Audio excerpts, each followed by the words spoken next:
Hello race fans, and welcome to the PorscheSport Carrera Cup Round 3 here at the beautiful Imola circuit in Italy. My name's Peter MacKay and I'm joined by my esteemed colleague Soumil Arora in the commentary box. Soumil, we have been absolutely spoiled with action so far. Last time out in Road America in particular, absolutely incredible action, and I'm sure it's going to be no different today here at this iconic circuit. As you'll see, we got started in the season July 26th, Road America 2 weeks ago, and today we have Imola. Soumil, how are you feeling leading into this one? I can't wait for this one. Last time out at Road America, what an absolute gem of a race. It went down to the very wire. This time out in Imola, passing is going to be slightly more difficult. But trust me, the kind of action that these guys bring to the table, it is just amazing. And at the top, of course, is Maxime Ramstein for HM Engineering leading with 152 points. But just look below, Peter, Alexander Thieb for Team Redline, only 1 point away. That is just a perfect representation of what has been happening between both of these guys on the track as well. This battle is just going to keep us entertained till the very end. Certainly will, and it's been a great start to the season for HM Engineering. You see two of their drivers up there, two drivers in the top four for HM Engineering, and look at that, giving them a commanding lead in the Teams Championship from Maniti Racing, who sit currently on 154, but Team Redline not too far behind on 151. Of course, Team Redline, one of the biggest names in sim racing, the team that none other than Max Verstappen drives for. If you're brand new to the PorscheSport Carrera Cup here on Racespot TV, a very big welcome to you. I hope you will enjoy today's racing. We have a fast and furious format here in the PorscheSport Carrera Cup. 10 minutes of solo qualifying, and really that is blissful solitude for our drivers, because when we head into the heat races, it is fast and furious. We have two 20-minute heat races with 30 cars. 10 cars from each heat race will advance automatically to the feature race, with the 20 cars finishing outside of the top 10 going into the notorious Consolation race. 40 cars, 20 minutes, with just 10 advancing to the critical feature race of 30 minutes and 30 cars, where the big points are handed out. And Soumil, the Consolation race, well, that's always the real hot spot for action all evening, and I'm sure it will be no different here at Imola. How are the weather conditions looking at for this day here at Imola? Oh, it is hot. It is properly hot. The Mediterranean conditions of Imola are going to be feeling even hotter when you're outside the top 10 bubble. As you can see on the screen, it is 31 degrees Celsius. Not cool by any means whatsoever.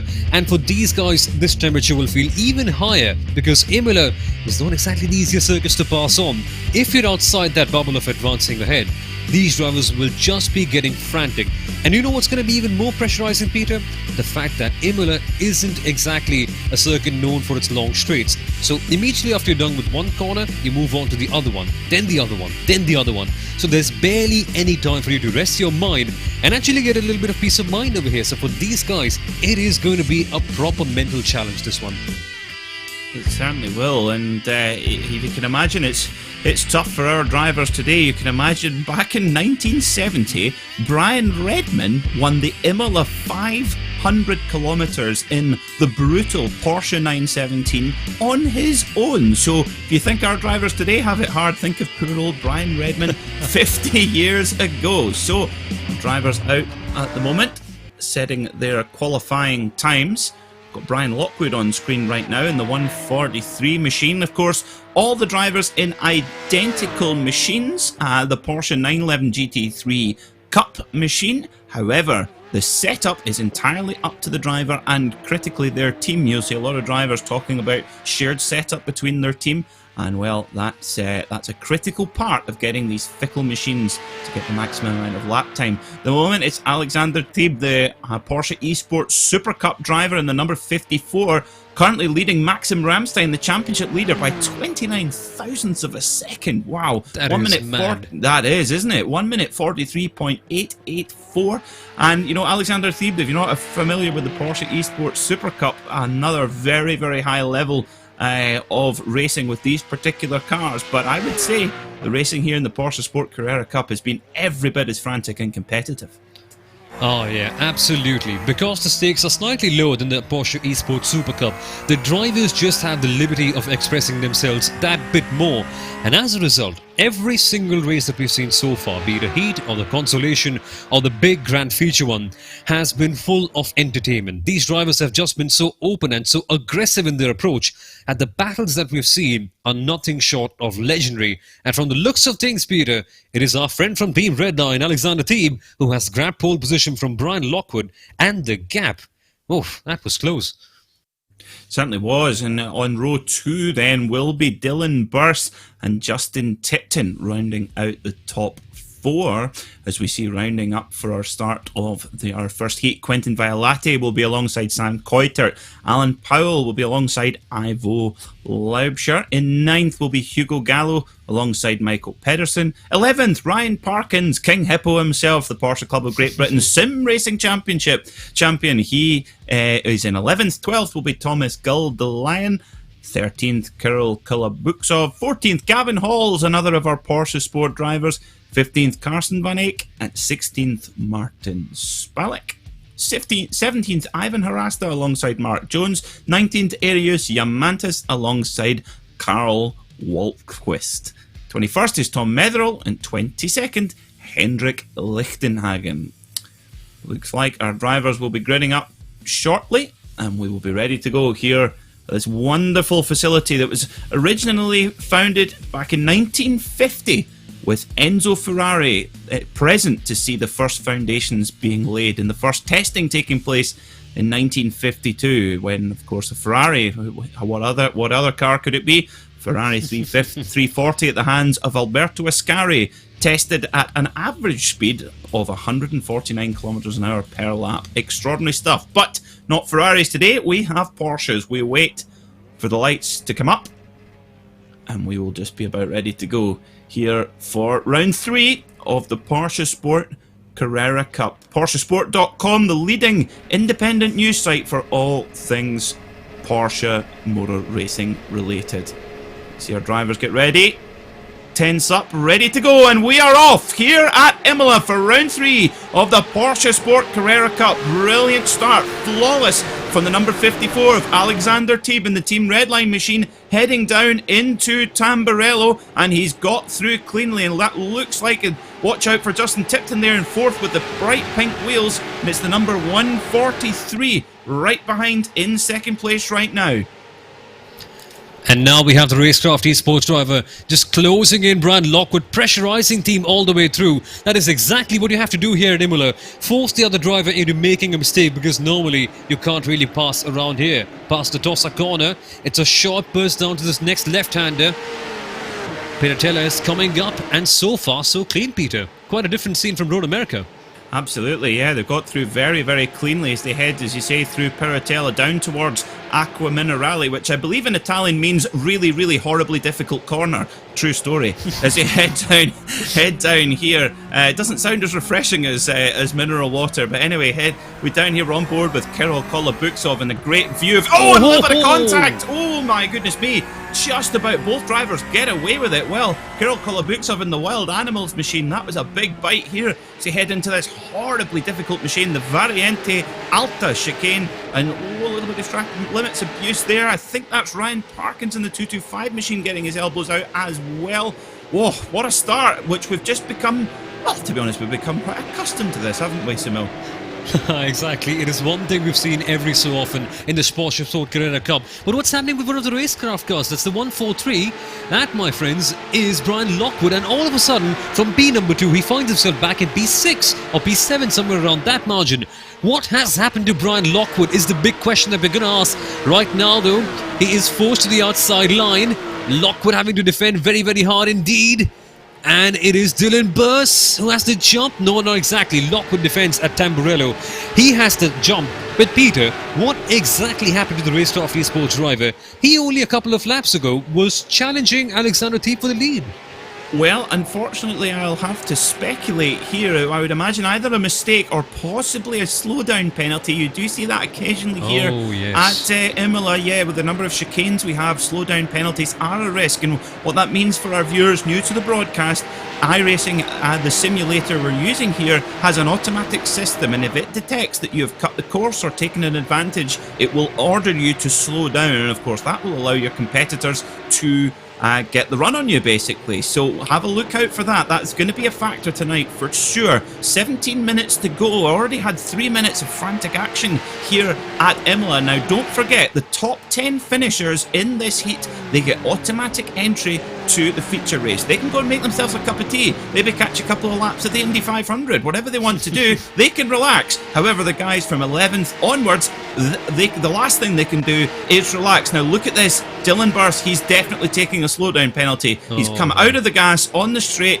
He did have one moment where he was quite wide, and there you go. The number 68 machine of Dylan Burst, he has had to back off, and that just shows you how big a penalty that can be for the smallest of discretion. And he got it at the worst possible place, at the exit of Variante Alta. It's a long run down to Rivazza. It can really shape up your race. For Dylan Burst, it's gone all wrong, but here he is trying to correct the wrongs into rights. Oh, he's pushing his way past door-to-door action. Dylan Burst moves up into P5, but it's not done yet, heading towards the Tamburello chicane. And it is done right now. Burst moves ahead of Alan Powell, forcing his way past. But that is the kind of driving that we are accustomed to see right here, aren't we, Peter?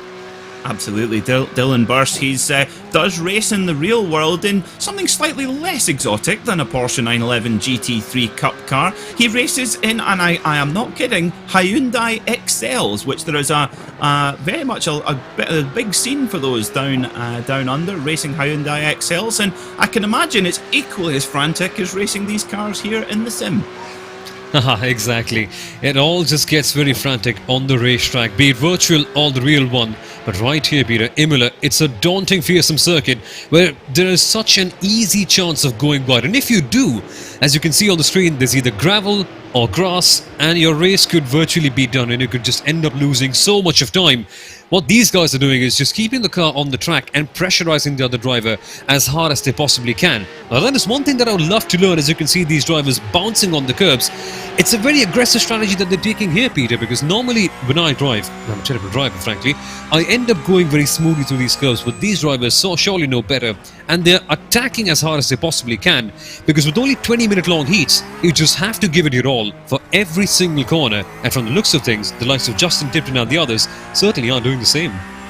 They certainly are. And speaking of aggression, I just getting a notification that PorscheSport driver Ryan Parkins has been taken out of the race by Hugo Gallo. Both of those drivers showing a lap down right now, so they obviously had to go into pit lane to get their fast repair. But that being said, we've seen it so many times so far in this series, Soumil, that really important to never ever give up in this kind of heat racing format, because you can fight your way back throughout the evening, and we have seen times when, you know, we've seen drivers get involved in incidents and what have you, and that can allow drivers further down to make some ground up. So it's really important not to get frustrated. Don't do the rage quit. Just get back to pit lane, take your fast repair. These drivers do have the luxury of a fast repair, so they can come in, no matter how badly damaged their car is, and come in and get it repaired immediately and get back out onto track and try to salvage some points. And over the course of the season, they're all going to add up. As we see, Quentin Violati going wide there. I think he could get a slowdown penalty for that one.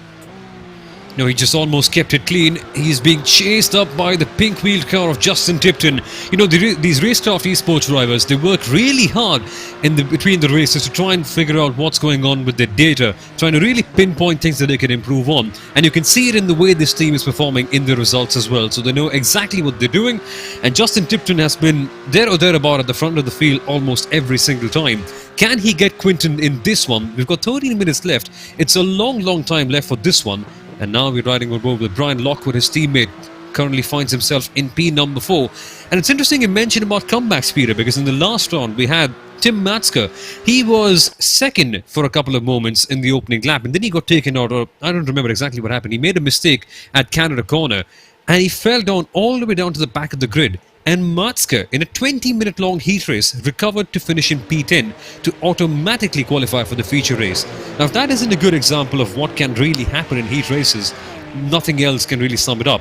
So for these guys, the hope is never exactly lost. And we're now focusing on this battle between the two RaceKraft esports drivers and the man in second place, Quinton Violate. And all of this, Peter, has just allowed Alexander T to pull up a gap of 4.22 seconds. And at Imola is mighty good. That's a big gap at this in a field this deep. That's after only 8 minutes of racing. That's extraordinary. But Alexander T, he is he is one of the very best sim racers in the world in this particular car. This is one of the cars he specialises in, and he's leading in convincing fashion right now. Looking at it, there you go. The Team Redline machine looking beautiful, actually. A lovely white, green, and black paint scheme on that car on the 54 machine of Alexander Teep.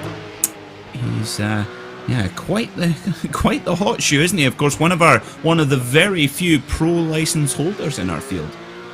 Yeah, exactly. Alexander Teep competing for one of the most prestigious teams in all of sim racing in the form of Team Redline, and they certainly flex their muscles every single time one of their drivers come in to race in any championship. But right now, our focus is on Justin Tipton. It's a tricky corner, this one. You always have the temptation to carry more speed. But if you do, look at the gravel trap on the right-hand side. It is waiting to draw you in and to mess up your lap. And if you do that, this probably is the only straight on the circuit. So you will end up losing so much more time. And Tipton is under pressure from Brian Lockwood, using the draft to make a move heading to Tamburello. Sadly for Lockwood, just falls behind, and they are still pretty much going single file. And now, Peter, I want to know your take on these chicanes. Now, we know for a fact that these chicanes are needed for the safety side of things, but can you really make a move at the likes of Villeneuve and Tamburello? It's certainly very difficult. You would need the driver in front to make a little bit of a mistake on the previous corner and try and get a run at it. I would say much more likely after those two, if you can get those two chicanes right down into the Tosa hairpin, that's very much a good opportunity as well. Sometimes even Aqua Minerale, you can be a little bit cheeky and shove it down the inside there. But it's quite difficult to pull off a clean move. Now we know that hasn't put off some of our drivers in the field.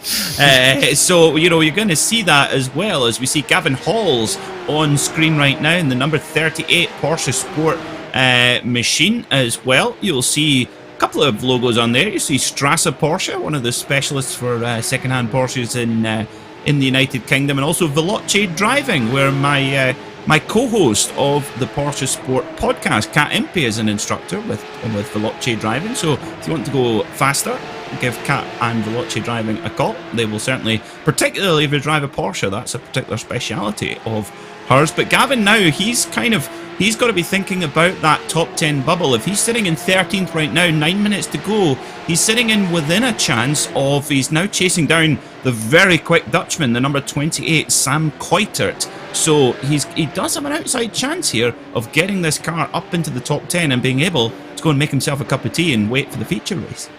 Oh, exactly. But Sam Kuitert is no slouch. Whether it be attacking or defending, this man right here knows exactly how to race. And now let's focus on Ivan Harasta. He's going side by side with the 911 car. Harasta has got back in. That's Carsten Van Eyck in 11th place. This is for the bubble, Peter. This is where it all matters. Carsten getting on the diffuser of Harasta's Porsche, trying to get a run on the inside line. Harasta blocking off the line.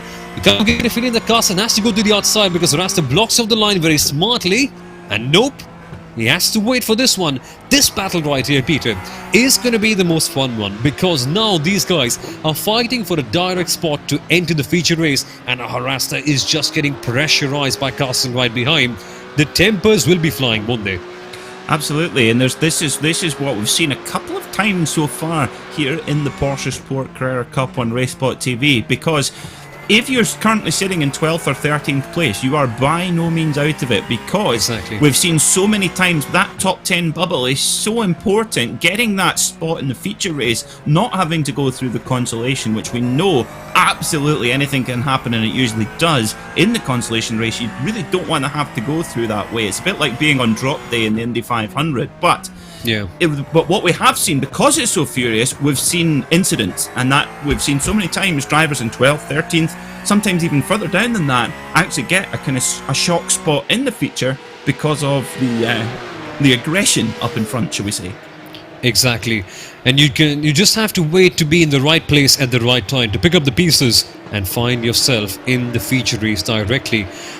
There are, of course, lots of advantages if you go to the Consolation race as well. You get to know the temperatures of the track more recently, and the track evolves after every single race, so the conditions are carried over. So the drivers in the Consolation may just have a better idea of what to expect in the feature race, which all the other drivers may not have. But that said though, you certainly don't want to be going right there. Arasta under pressure right now, Carsten on his tail pretty much, and Carsten goes wide into the gravel. That will surely be a slowdown penalty. My goodness me, things are going horribly wrong for Carsten Van Eyck. Just a second ago he was on the cusp of getting into P10, and now he finds himself down into P12. As you rightly mentioned, Peter, you go for that move and you could quite possibly find yourself in the gravel, and Carsten did. And now it's time for Sam Coitert to get on the aggressive and get that place from Ivan Hrasta. What do you think is going to happen right here? Two WIP drivers fighting against each other and against the Kairos competition car for Hrasta. This battle right here, oh, this is going to be properly feisty.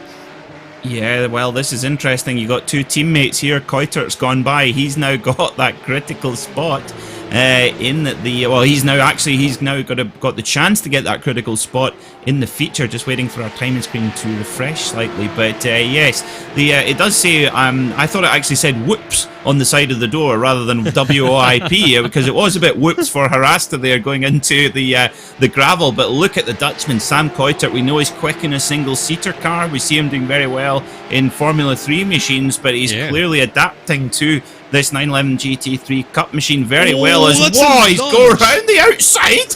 What on earth is that? He's gone round the outside of Hrasta. Hrasta's probably thinking, how dare you do that to me? Do you know who I am?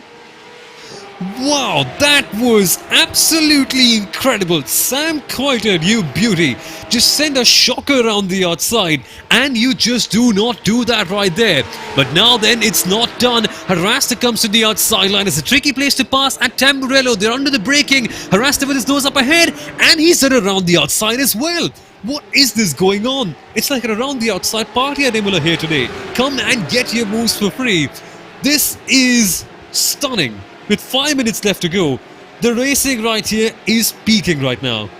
Yep, and what did we tell you? Now this 2-car battle for the top 10 is now a 4-car battle for the top 10. And I would think that Gavin Halls, now Gavin does have quite a bit of credentials as well, racing in the real world. He actually used to race Formula Ford and race with guys like Ben Barker and Nick Tandy, etc. So he knows, he knows his way around some RaceKraft, and he's probably watching this in front of him going, oh yes boys, have a go. Yeah, he's the sort of guy who's sort of stirring the pot right now. He's saying, come on, have a go at each other, why not? But we've seen a couple of drivers get a slowdown penalty. We actually believe, I'm getting a bit of notification now, that Hrasta got a slowdown penalty, and that allowed Coitert to go around the outside. But Gavin Halls, he's there and he could possibly profit, but this is impossible to call who's going to get this spot. 4 into 1 does not go, but one of these guys is sure to get that final spot in the feature race.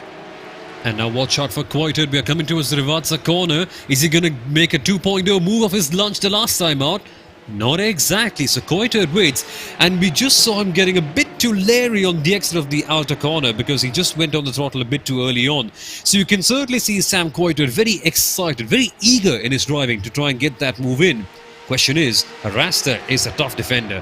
Can he sell a dummy on him, and can he get that position? Tell you what though, it's not going to be easy, but never say never in the PorscheSport Carrera Cup that we have here through Simpower TV on Racespot TV as well. Oh, Hrasta is now under pressure by 3 cars. As you mentioned, Gavin Halls is now on the tail of the second WIP car, as we are now seeing the likes of Carsten Van Eyck under pressure from Gavin Halls. Hrasta now under pressure as well from Sam Coitert. These two guys, we're still into 2 different battles, I must say. But on one side we have one WIP car attacking, and right behind we have one WIP car defending. These guys probably have their hands full today. They certainly do. I can imagine a lot of the time you'll see drivers racing in the same team will be connected by voice communication via a program like TeamSpeak or Discord or something like that. And yes, they're probably, I can imagine that channel is pretty busy right now with updates, etc. as they head through. Oh goodness me!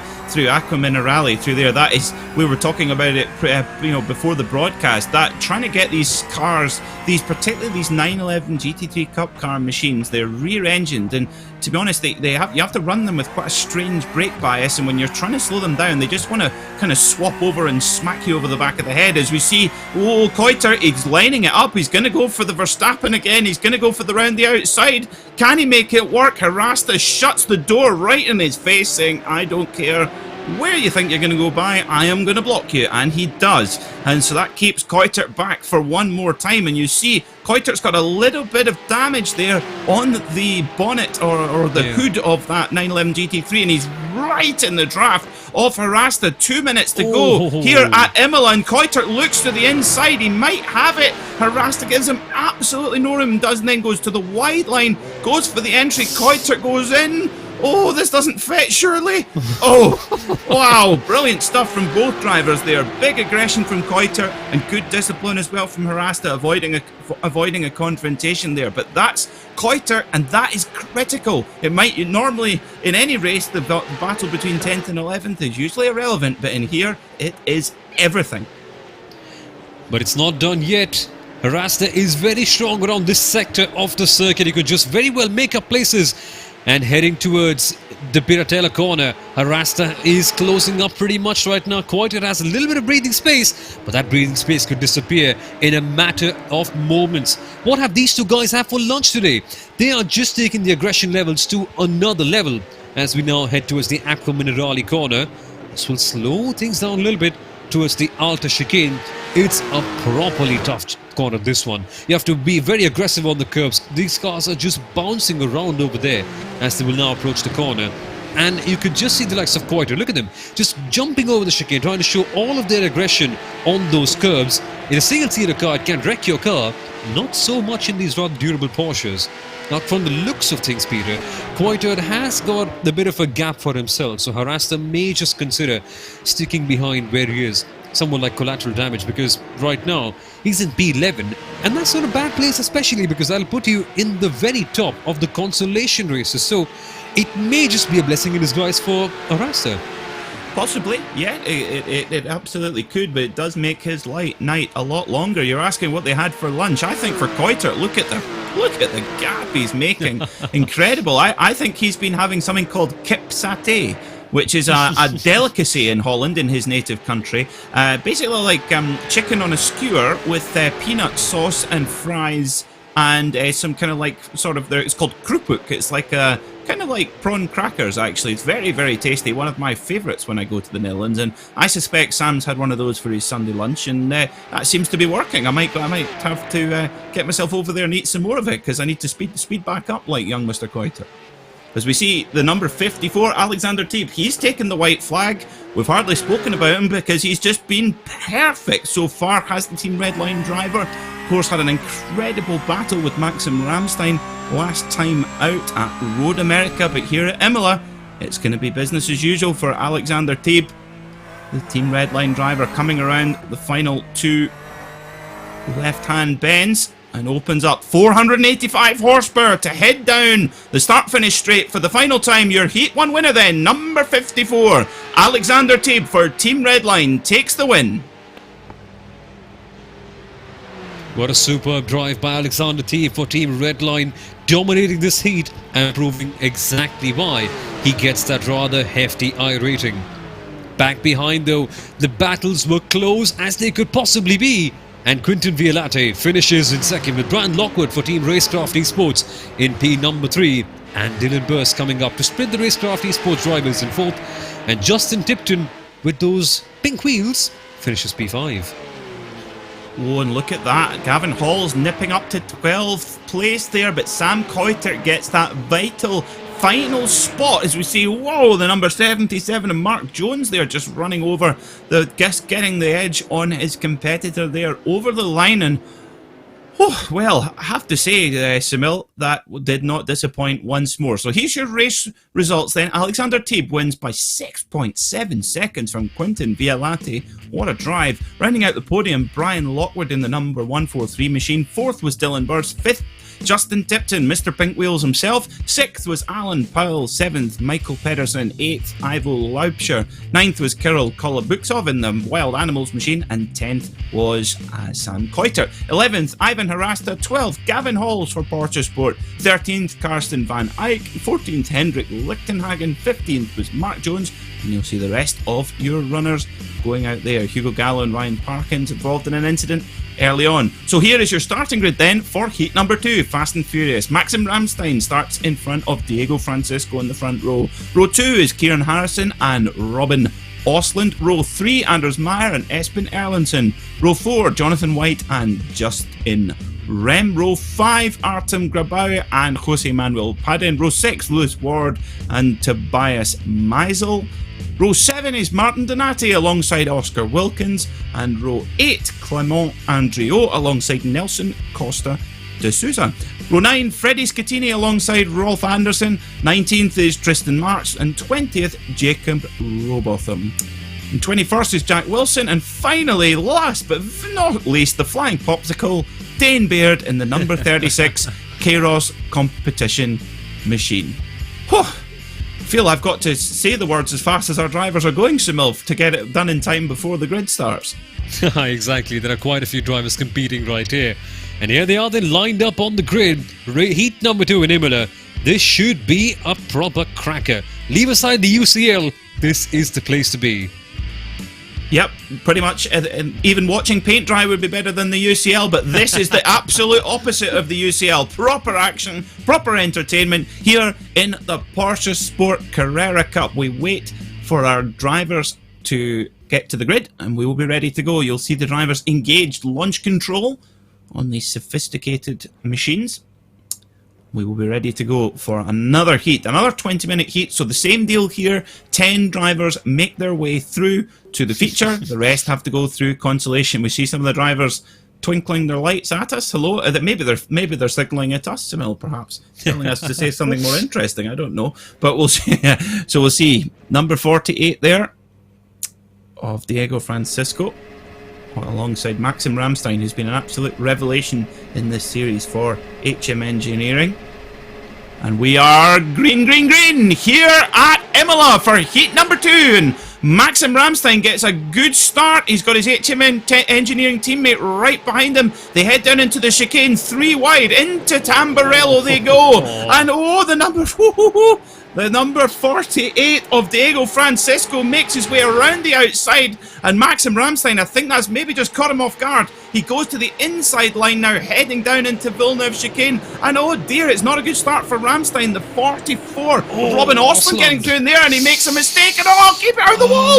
Oh, that was close. That was really close there. That is not what you want to be doing. I know it's carnage. Oh, there's contact there on the back, on the front. Oh, it's a punch up at the hairpin there, the Tosa hairpin. Oh, what a dramatic start here to the start of this second heat here at Imola. And well, Maxim Ramstein, he has not quite got the start he wanted, but most important of all, he's got away cleanly. He has got away cleanly, and at the back right there, the flashing headlights represented the rising tempers and unsatisfied egos after the start, because we saw so many people going wide. Robin Osland got the jump of his life. He was up into second place. Then it all started to go horribly wrong. Just like the GT4 European Challenge races that we've had here a couple of weeks ago. Quite a few drivers heading out into the gravel. I'm pretty sure that Robin Osland was one of those drivers who went wide. And it is such a characteristic of Imola. The track is so narrow, so twisty and so serpentine that you make the slightest of errors in your judgment and you could very well find yourself out on the gravel. Thankfully for the Swede though, he still is in the top 10 positions. What could have been is a question that would be running in his mind, but for now we have to focus on this battle for the very top, because Maxim Ramstein is turning up the heat. He's fighting against Diego Francisco, who got a brilliant jump, and the RaceKraft esports driver has his mirrors full of that black and red car. Trust me, it looks beautiful, but you want to keep it behind you. Yeah, absolutely. It only looks beautiful behind you. That's for certain. And unfortunately for Ostlund, the man from Gavel in Sweden, he's dropped further back, but he is in 8th place, so he's still in that top 10 bubble. So he's still got time to recover as well. It's the two. Kieran Harrison there in 3rd position, also for the HM Engineering team. And it's Diego Francisco leading from the front in the number 48, running the number of the 7-time NASCAR Cup Series champion, Jimmy Johnson. Yeah, number 48 himself. In fact, the number 48 is very funny. I was watching a documentary on Lance Armstrong yesterday, and there was a clip of him at his son's school, and he was doing a talk, and he said, "I'm always cheering for the number 48 over there." And his son was like, "I play in the number 35, Dad." my toes curled all the way around. Well, what a great guy he is, Lance. What a great guy. Well, anyway, back to four-wheeled competition here. Maxim Ramstein in 2nd place in the number 729, and we've got a bit of action here. Artem Grabau in the Wild Animals machine, that's in the 43. He's now on the back of the 919 of Nelson Costa de Souza, nicknamed Nenny Drift. He's going up the inside. That's a big lunge. That was that 50-50 lunge you were talking about, Soumil. Exactly. Down at Rivadza, drivers can make that 50-50 lunge. And for Artem Grabau, that was the chance. He saw the opportunity and like a wild animal, grabbed onto it. Here comes Ramstein though, on the tail of Diogo Francisco. The Portuguese driver is defending as hard as Jose Mourinho's teams would. And right now, Ramstein has his hands full. What's he going to do heading into Villeneuve? Well, good on Diogo Francisco. He's blocking off the lines very, very smartly. But out into Tosa, you can catch people out. And crucially for HM Engineering, it's not one car. They've got 2 cars right there in the battle for the lead. So the stakes are higher, but they can use that advantage on to get that lead. But now let's focus on the number 97. It is Lewis Ward chasing Jose Manuel Padin. Midfield battle this one, Peter. They're all safe, but they would still want to get up ahead and get their better qualifying position. Absolutely, and they can't afford to make a mistake, because although they are within the top 10 bubble right now, one mistake could drop them out of it very, very easily. But for HM Engineering, they've got to be very happy having 2 drivers on the podium right now for this heat, and of course holding a commanding lead in the Teams Championship right now. But for Diego Francisco, the man from Braga in Portugal, he'll be hoping to, well, it's been an amazing day for Portuguese motorsport. Of course, Miguel Oliveira winning in MotoGP for the very first time for a Portuguese rider. Incredible. So Diego will be hoping to do that. But he's no stranger to winning, is Mr. Francisco. A 30% official race win rate. So 1 in 3 races he enters, he wins. Oh, wouldn't that be nice, Soumil? No, that would be. Diogo Francisco with an enviable record right there. But let's focus on the one going behind. It's the 2 HM Engineering cars fighting against each other. You don't want to do a Ferrari. You don't want to do a Red Bull in 2010 either. Yeah, behind the Robin Ostlund is trying to make a lunge. That would be for P number 4 on Anders Meyer, that is. But Ostlund has to stay behind. And this battle right here is getting ever so exciting. Tell you what though, there are more battles at the back as well, because we've seen one of the PorscheSport drivers going wide in the gravel, but now it's the 97 car of Lewis Ward trying to make a lunge at Villeneuve corner. Down the inside he goes. Oh, have they touched? No, they haven't. How have they not? But they're still going door to door. That's the one thing you aim for in all your life. Door to door in 2 Porsches. And the tosser hairpin, the 97 goes to the outside line. Oh, man, how have they kept it clean? And they're still side by side as they head up towards Piratella, and they're still side by side. I didn't even think you could fit 2 cars here. Still side by side as they head down into Aqua Minerale. Now, a sparkling move there from the number 97 of Lewis Ward. Down they go into Aqua Minerale, and he's through. You've nailed it, Peter. That was the line of the day. But yeah, good move indeed by the number 97 in Lewis Ward. He lined it up for quite a while and got Jose Manuel Padin by surprise at Aqua Minerale. That right there is a fantastic move. Can the same be said for Maxime Ramstein in this red and black HM Engineering car? He's got time on his side. 13 minutes is more than half of this race. But Diogo Francisco is defending for all his life. coming across the line once again. Ramstein closing in. You've not really got a lot of straights here at Imola, so the draft isn't exactly a major factor. Ramstein just gives him a bit of a boop on this diffuser, and Francisco blocks it off yet again. And now they've got the other HM Engineering car in the party as well. Kieran Harrison joins the party towards Villeneuve. In comes Ramstein to the inside. Nope, he settles back in. They are playing the patient game, Peter. Whew.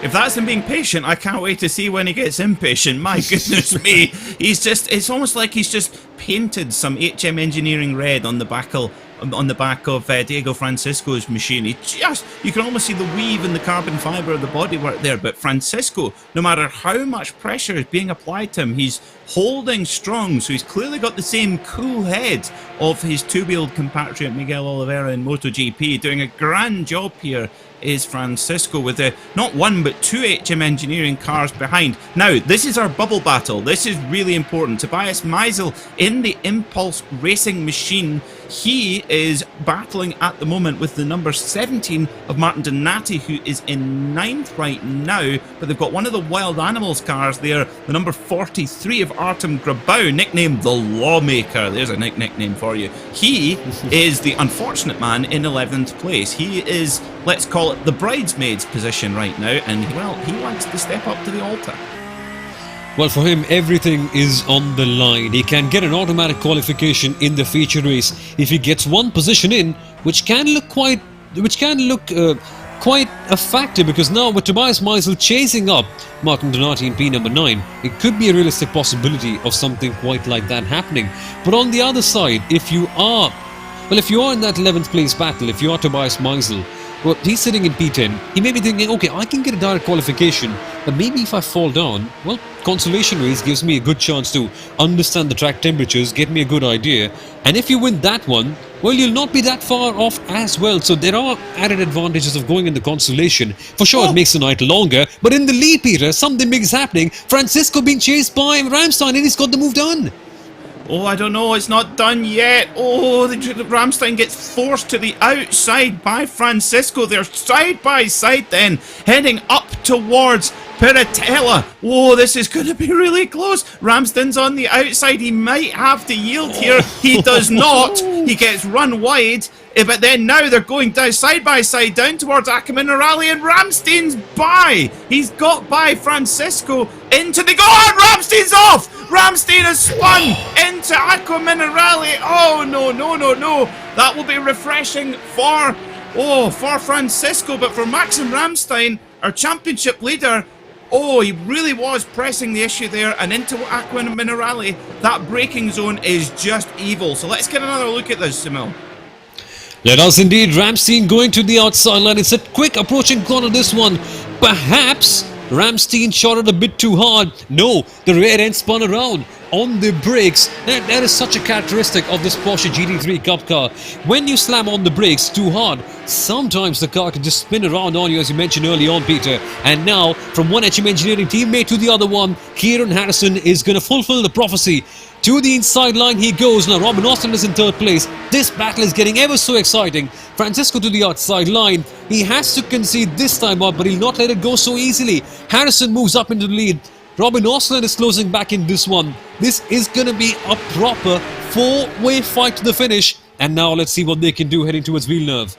Oh, side by side into Tamburello. Isn't that something you dream about saying as a commentator when you're younger? Fantastic stuff. Kieran Harrison, one of the other bullet in the HM Engineering gun, gets his way past Francisco, and for Francisco, you got a feel for him. He's feeling a bit ganged up on here, surely, but doing a grand job defending. And Robin Osland, we said that his race was not over when, remember, he was going through the gravel trap at Villeneuve on lap 1, and here we are 12 minutes later, and he's battling for the lead. Brilliant stuff from the Swede, channeling his inner Rickard Rydell or Ronnie Peterson. Fantastic. Well, as you rightly mentioned early on, Peter, it may just be a 20-minute heat race, but the chances of making a good comeback are limitless. Here comes Robin Osland. Is he going to make a lunge this time or not at Alta? Just take a look at how much these cars bounce around. They're completely attacking, very aggressive on the curbs, and shows you exactly why they have such a high I rating. They know how to drive aggressively at the very top level. heading towards the last couple of corners. The exit here is crucial because out of Rivazza, it is a long, somewhat kinked straight towards the first corner at Tamburello. It's the only real breathing spot that you have. Unlike Road America, when you have so many long straights that we had last time out, you could just take a deep breath, understand what's going on, channel your thoughts back again, and focus on the next corner. Not so much at Imola, and this just means that the battles are much bigger of a mental challenge. Now then, Donati in P10 being attacked by Artem Grabau. He's looking to go somewhere. Is it to the outside or inside? Oh, that's naughty by Donati.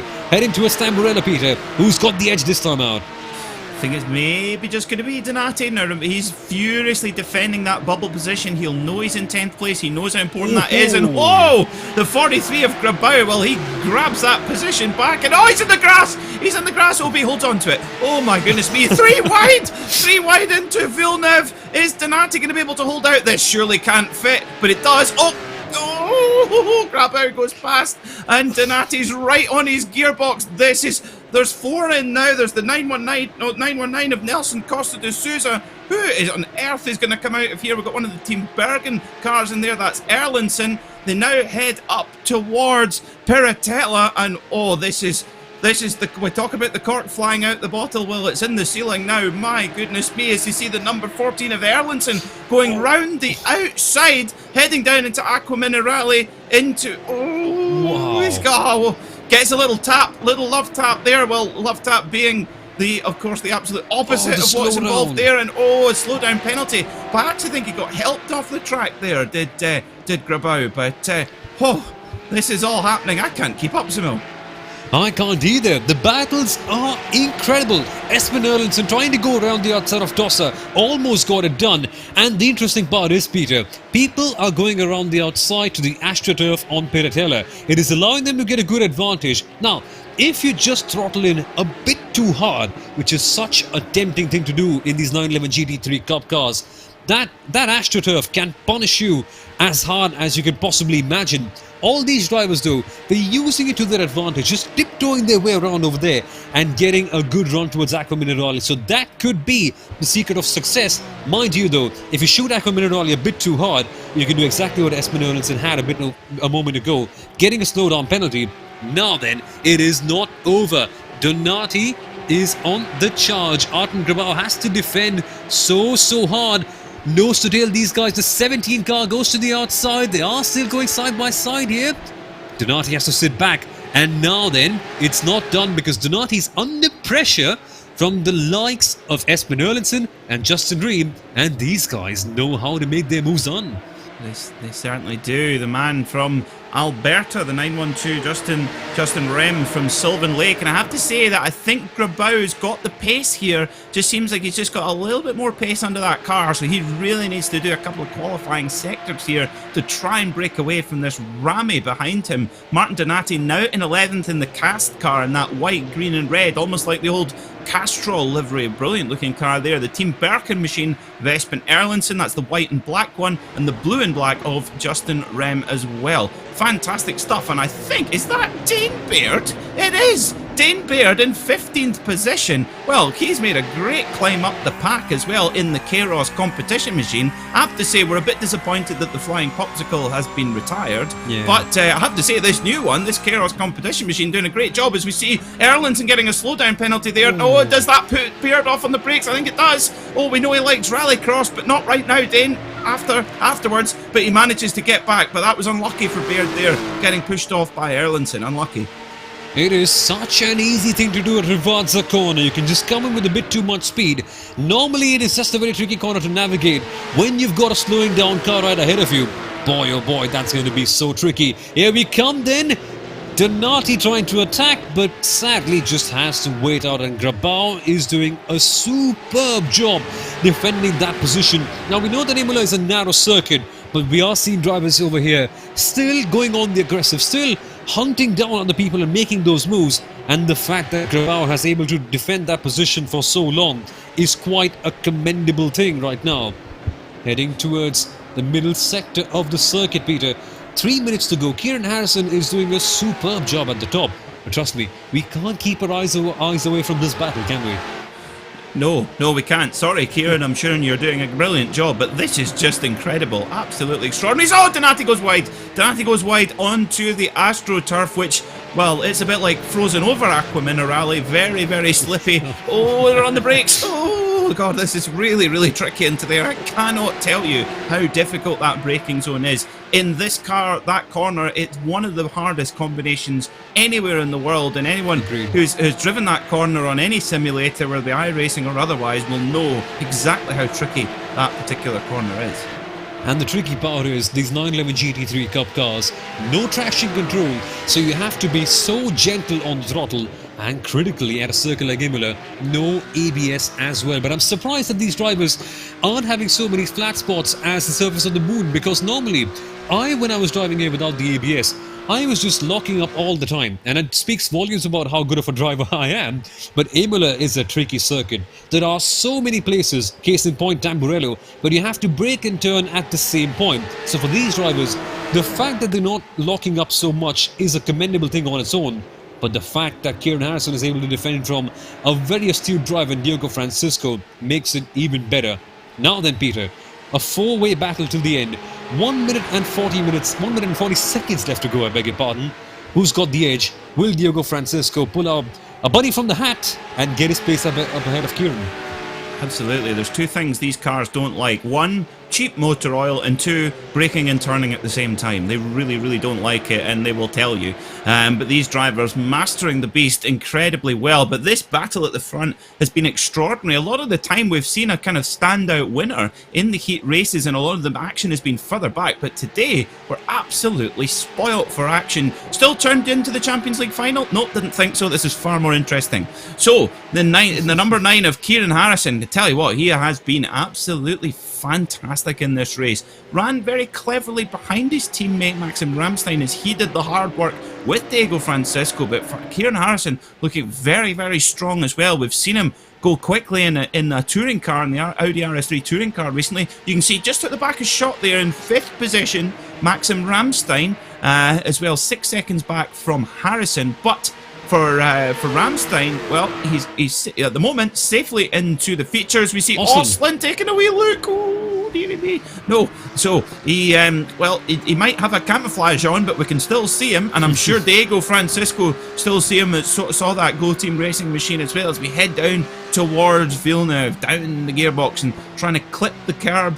Not get too, watch out for that little sausage curb, it's an evil little sausage there. Heading down into the Tosa hairpin, has a little look, sticks the nose up the inside. Is he going to make contact? Oh, that was close, well defended from Diego Francisco. We're on the final lap, so it's now or never. Now remember, these three guys, they're comfortably in the feature race. That's where the big points are handed out, so they've got to be careful not throw it all on the line and possibly lose their top 10 spot. That's probably, so we need to be careful here. Coming down into Aquaman Rally, hard on the brakes. Oh, it's so easy to outbrake yourself. But I tell you what, Soumil, this is flying formation driving at its very finest. Exactly, and from the looks of things, Oslin has just realised that it makes no sense to go on the aggressive and lose that position that he already has. It's a super P3 in the heat race, and now from the looks of things, Kieran Harrison, well, be it one HM engineering car or the other, it is this team who is doing a superb job all the way around. Maxim Ramstein is in 5th, but Kieran Harrison rounds off the final corner. What a drive it has been for the HM engineering driver. Here he comes then. Yep, so it's going to be HM Engineering again. The number 9 of Kieran Harrison takes the win by a whisker here in the second heat of the PorscheSport Carrera Cup from the Portuguese driver Diego Francisco. Now here is your battle. Artem Grabau at the moment's got it, but this is a huge punch-up for that spot in the feature race. Grabau goes defensive, grabs a brake at the back there, and oh, who's that? The 919 machine having a look up the inside as well. Grabau, oh, huge incident there. Grabau goes off, he got punted off there. Now who's going to get it? It's going to be Nelson Costa. De Souza gets the last spot on the grid for the feature race. Oh my word. Now Nelson was nowhere near that. It was Donati and it was Grabau, but I think it was Donati who sent Grabau into the wall there, Soumil. What a dramatic finish. That was absolutely wild. That was incredible. We'll have a quick look at that I think after the final results are going to come out. But boy, oh boy, this PorscheSport Carrera Cup series never fails to deliver. It certainly doesn't. I've got just enough left to tell you the results. Kieran Harrison then wins from Diego Francisco, with Robin Östlund rounding out the podium. Fourth was Anders Meyer. Fifth, Maxim Ramstein, after a little mistake earlier on, but he'll be in the feature race, make no mistake. Sixth was Jonathan White. Seventh, Lewis Ward. Eighth, Jose Manuel Padin. Ninth, Tobias Meisel. And Nelson Costa de Souza in the 919, taking the last spot in the feature race. 11th was Espen Erlandsen, with Justin Rem, the Albertan, in 12th. Martin Donati, 13th. Dane Baird, great drive from him up to 14th place from the back of the grid. 15th was Artem Grabau after that big incident on the final bend. 16th was Clement Andriot. 17th, Tristan March. 18th, Freddie Scatini. 19th, Jacob Robotham. 20th, Oscar Wilkins, with Rolf Anderson and Jack Wilson rounding out the order. Oh, so here we go then for the consolation race. On pole position for the consolation race, Ivan Harasta alongside Espen Erlandsen. On row 2 will be Gavin Halls and Justin Rem, so watch out for them. Row 3, Karsten van Eyck alongside Martin Donati. Row 4, Hendrik Lichtenhaden alongside Dane Baird, Mr. Rallycross himself. In 9th is Mark Jones alongside Artem Grabau in the Wild Animals machine. 11th is Erja Humantis. 12th, Clement Andriot. In 13th is Thomas Gildelin alongside Tristan March. 15th, Martin Spalek alongside Freddie Scatini. In 17th place is Carl Walkfist alongside Jacob Robotham. 19th, Tom Metherell alongside Oscar Wilkins. And finally, Hugo Gallo, Rolf Anderson, Ryan Parkins and Jack Wilson round out your drivers. So 10 drivers go through from this consolation race to make up the feature race. So watch out for that. Watch for Gavin Halls there in the number 38 and Ivan Harasta as well in the 63 in that wonderful looking Kairos competition machine. Let's go then. It's a properly big grid, this one. We are seeing drivers all the way to the left-hand king that we have at the back as well. You can just have a good idea about how big this grid is and about how intense the competition will be. Let's go then, Peter. This should be a properly fun one. 40 drivers, only 10 advance. Final predictions, who do you think is going to go ahead? Oh, I've no idea. I've absolutely no idea, but we know there'll be action for us. We can be selfish here. You see the King Hippo, Ryan Parkins, number 225 at the back there. You can see, as you said, right round. And we are green here at Imola. Launching off we go with 911 GT3 Cup cars all around. And there's action straight away. Someone's got pounded straight into the wall. That's the 18 machine of Tristan Martz. Oh, what a pity. But Gavin Hall's getting a good start into second position and tucks in behind Ivan Harasta. But most of the field getting through cleanly, apart from the number 18 machine of Martz. I speak too soon. I speak too soon. That's a huge one. He comes back onto the track, but it's Skittles. It's Skittles. Oh dear. There's Ryan Parkins there as well in the 225, and it's double Skittles. Oh wow. We do say the consolation race has a bit of notoriety about it. There you go. Welcome, ladies and gentlemen, to the bumper car race at Imola. That sort of a thing happens every so often. Thankfully though, let's ignore all the battles at the back. How can we do that? How can we ignore all the crashes when you've got such a big one? Justin Reen involved in that one. What's going on here, Peter? It's turning out to be demolition derby, quite like it is at Indianapolis. Drama everywhere. Yes, well, it looks like, are we going to get 10 finishers to go through to the feature race? My goodness me, but that's what it's all about. It's all about that patience. But you've seen a number of drivers there who have made their own mistake, and you've seen some really unlucky drivers who've been caught up in others. And Mark Jones looks like his night is over. He's parked in that 77 machine, nowhere to go.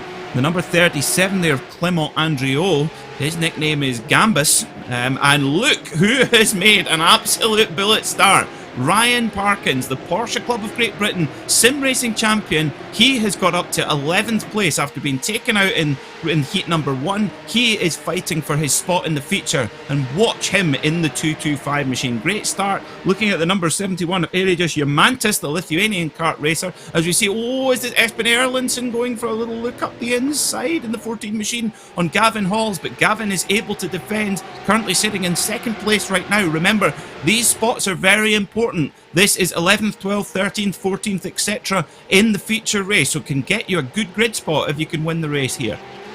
Absolutely, and these guys will also have the advantage of knowing the track conditions as they are, because the track conditions pass on from one race to the other one. They keep on evolving as they always do in iRacing. So these guys, not only will they have a very good starting position for the feature race, you will also get a good idea of what the track temperatures are like. Here comes Erlendsson, to the inside he goes, and they make contact. As always, this Consolation race has not failed in producing all sorts of drama, and poor old Gavin Halls gets turned around, and the crash fest continues at Imola. Oh, and look at this now. They've got the two PorscheSport cars together. Ryan Parkins is probably thinking, Gav, what on earth are you doing back here? And Gav's probably thinking, Ryan, what on earth are you doing up here? After their respectives, they basically bookended the grid. And Gavin Halls, he will be really angry about that, because that was a punt from Espen Erlendsson. And of course, these cars, as you know, Soumil, when these cars do not need much of a suggestion on the rear end, if you just so much as tap the car in front, they will spin round. Oh, they will. They definitely will. These are such hard cars to handle on their own. You can just barely keep control of them. And boy, oh boy, the implications can eventually be disastrous. But let's keep that aside for a second. And I know it's going to come back to haunt us, because there are going to be crashes all the way through. Let's hope they aren't. But this battle for the bubble slots is getting ever so exciting. We are taking a look at the 117 car under immense pressure. That's Tom Mederl. He is currently in P8. Gavin Halls is chasing him through. Mederl goes to the outside line at the back. There are so many cars involved in this battle. Who do we focus on? Let's keep a look at this top one. So Mederl is trying to attack for P number 7. And that's Oscar Wilkins in P number 6. That is, I beg your pardon for this one. Heading towards Villeneuve corner. We are seeing a lunge trying to be made at the back as well. All these cars, Peter, they are getting oh so close to each other. And they know that with these slots in contention, with a spot in the feature race in contention, they want to be right up there. Yeah, not only do you want to be in the feature race, but you want to make sure you've got a decent grid position. As Tom Mederl, the man from Cornwall, flashing his lights like a South Coast lighthouse there, trying to make... I don't know if he's trying to catch the attention or send Morse code to the driver in front, but it's whatever it's doing is working. He's certainly closing in the car in front, and Gavin Halls, he's trying to recover after that really unfortunate incident. Ryan Parkins not too far behind as well. This is going to be... Well, I just get this feeling, Soumil, I don't know about you, but I feel we're going to get another 4-car punch-up for those final spots in the next race. It's inevitable, isn't it? Yes. It's inevitable. It's inevitable at a circuit like Imola, where the track is so narrow. And eventually, your ego has to take a big hit if you try and go for a move like that one. We've seen that happen so many times in real life, where drivers just trying to get a bit too aggressive. And when this circuit bites, boy oh boy, it bites hard. And you'll probably need 8 to 10 stitches to seal that thing up. And now we see one of the other cars going wide. That's the Flying Popsicle going slightly wide on the gravel. Again, the pedals of Imola coming into perspective once again. And now he's under pressure from the 225. I'll quickly get an idea about who that is. That's Ryan Parkins, King Hippo himself. Parkins, yeah. He goes past the new Flying Popsicle. Sorry, Dane, someone else has taken it on. Iris Yamantis in it's almost like a fruit pastel popsicle there. Very, very cool indeed. But Parkins is by, capitalising on that mistake. And Gavin Halls putting a lot of pressure on Mederl now as they head down into Villeneuve, and they'll head to the hairpin, the very tight left-hander of Toza, right down to bottom gear here, tucking the nose, just maybe a little bit of trail braking, trying to get it nibbled in to the apex there, and then back on the gas hard, up the hill, flicking through the sequential gearbox, 6-speed gearboxes as they head up to the blind entry that is Piratella and down to the treacherous Aqua Minerale. Here we come then towards the middle sector. It's a tricky corner to handle, this one. It really narrows out and becomes very tricky. And then again, one of the Kairos competition cars. I think it's Dane. It's Dane Baird, I think. Yeah. Oh, no! Dane Baird, we know he loves his rallycross. He's a really good rallycross driver, but not at Imola. Dane, come on, down into Aquamina Rally, hard on the brakes. He loses it, and whoa, big oversteer. Look at that! Look at that car control, though. Look at that! No, I tell you what, anybody else would have lost that, but it barely loses any time. That's amazing. Well, the perks of being a Racespot TV broadcaster yourself, it's all coming into picture for Dane Baird, but obviously loses a couple of positions. That was a mighty brilliant save right there. Surely one for the highlight reel, but the positions lost, not those. What's in store for Dane Baird right now? His teammate Ivan Harasta is just dueling for the lead right now. Espen Erlandsen trying to go to the outside. Where was this battle all along? The battle for the lead is coming alight with 12 minutes to go in the Consolation race. These guys are vying for a much better finishing spot, for a qualifying spot, I beg your pardon, in the feature race. And you can see them getting ever so excited. The Kairos competition car just holding off the position for now. And I say for now, because there is a big train of drivers coming right behind Espen Erlandsen and Artem Grabau. And if you've seen all of our PorscheSport Carrera Cup races, these guys know how to get their moves on, even if it's a track like Imola, where passing can be a bit of a fortune. Yeah, they're certainly making the moves, and I tell you what, look at Artem Grabau. Artem got involved in a big incident on the final corner of his heat race, but he has recovered beautifully up to third place in the Consolation race. Brilliant stuff from the Team Wild Animals driver, and look who's lurking behind him, Martin Donati in the number 17 machine. Of course, it was those two drivers that clashed in the heat race, so perhaps they might have a little bit of a round two, perhaps. We'll need to wait and see.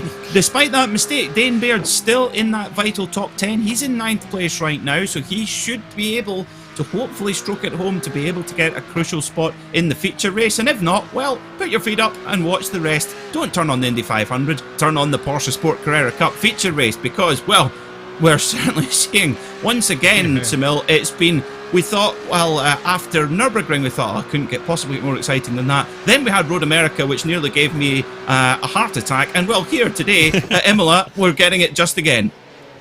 We are getting it just again indeed. Harasta being pressurised by Espen Erlandsen in the car right behind. These guys will just fight till the end of the day. And boy, oh boy, are they putting up such a good race. Here comes Erlandsen to the outside, closing in. Buffeting is what James May would say. And now Erlandsen is under pressure himself as well, so he's in a bit of a tricky spot. Grabau at the back right there. He goes to the outside line. No, you don't make a move right there. But he has door-to-door racing action as we are now heading towards the rather tight and tricky middle sector towards Piratella, who's got the edge. It is right now Erlandsen getting back and Grabau getting second place. Phew, that Pixel Motorsport car just has to do it all over again now. Yeah, it's a really interesting one, actually, because, yeah, very, very interesting indeed, because for Erlandsen, maybe just got a little bit impatient there, and Harasta actually dummied him into that move. Harasta went to the inside, going into the Villeneuve chicane, which you would think would not be the preferred line, but that actually put Erlandsen virtually broadside, and he really got himself a little bit tangled up there, and that allowed Grabau to come by, so that's allowed Harasta to just about escape. However, look at Grabau. I tell you what, he has got some pace at the wheel of this car. This number 43 machine, he's shown bursts of real speed, and he's now thinking he wants to go for this Consolation win. And even if it's only one more spot on the feature race grid, well, it's about pride as well, isn't it? Winning this race, winning any race, well, that's what we all dream of as racers. Oh yeah, absolutely. Be it in real life or on the sim, the pride and prestige of winning is unmatched. What can Grabau do right now in his Wild Animals car? He's certainly driving like one, bouncing around on the curbs all the time, attacking it like Bayern Munich's attacking the UCL right now. Don't focus on that one. But hey, Grabau's coming up towards the Villeneuve chicane. Tell you what, Peter, to make a move at Imola, you just have to pressurize the guy up ahead into making a mistake. Grabau is getting close, but he doesn't quite seem to have that sort of a pace to force Ivan Harasta into making that mistake. And speaking about Harasta, he has just been so calm and so composed. There have been multiple attacks coming in behind, but unlike a targetless torpedo, Harasta has literally blocked off every single attack and so far he seems to be on the road to victory lane.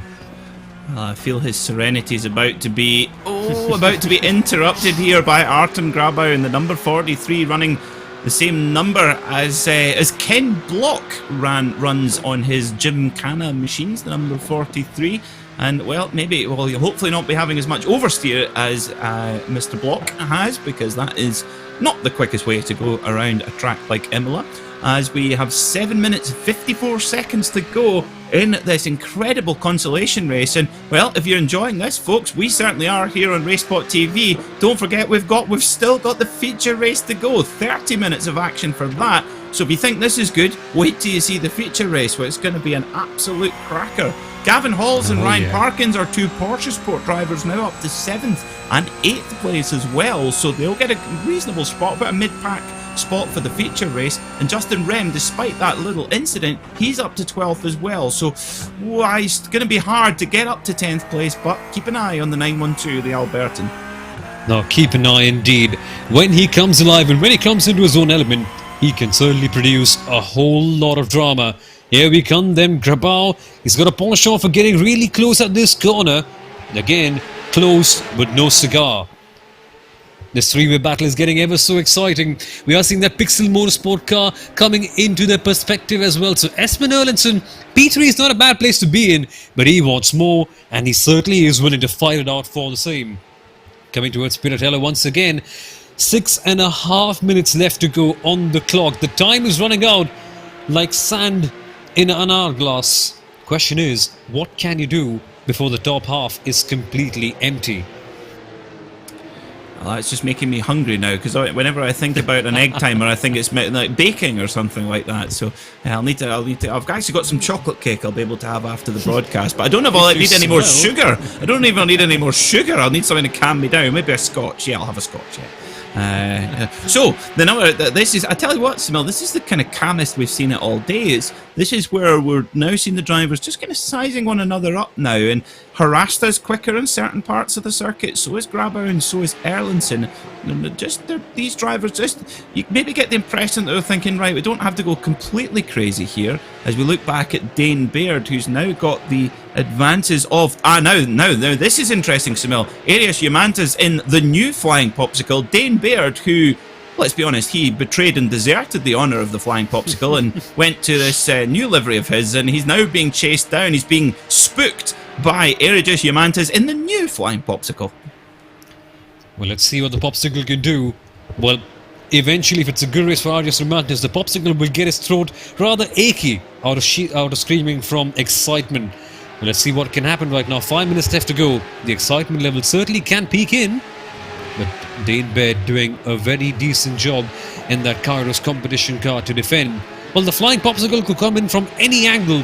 Dane Baird has to be very, very careful indeed.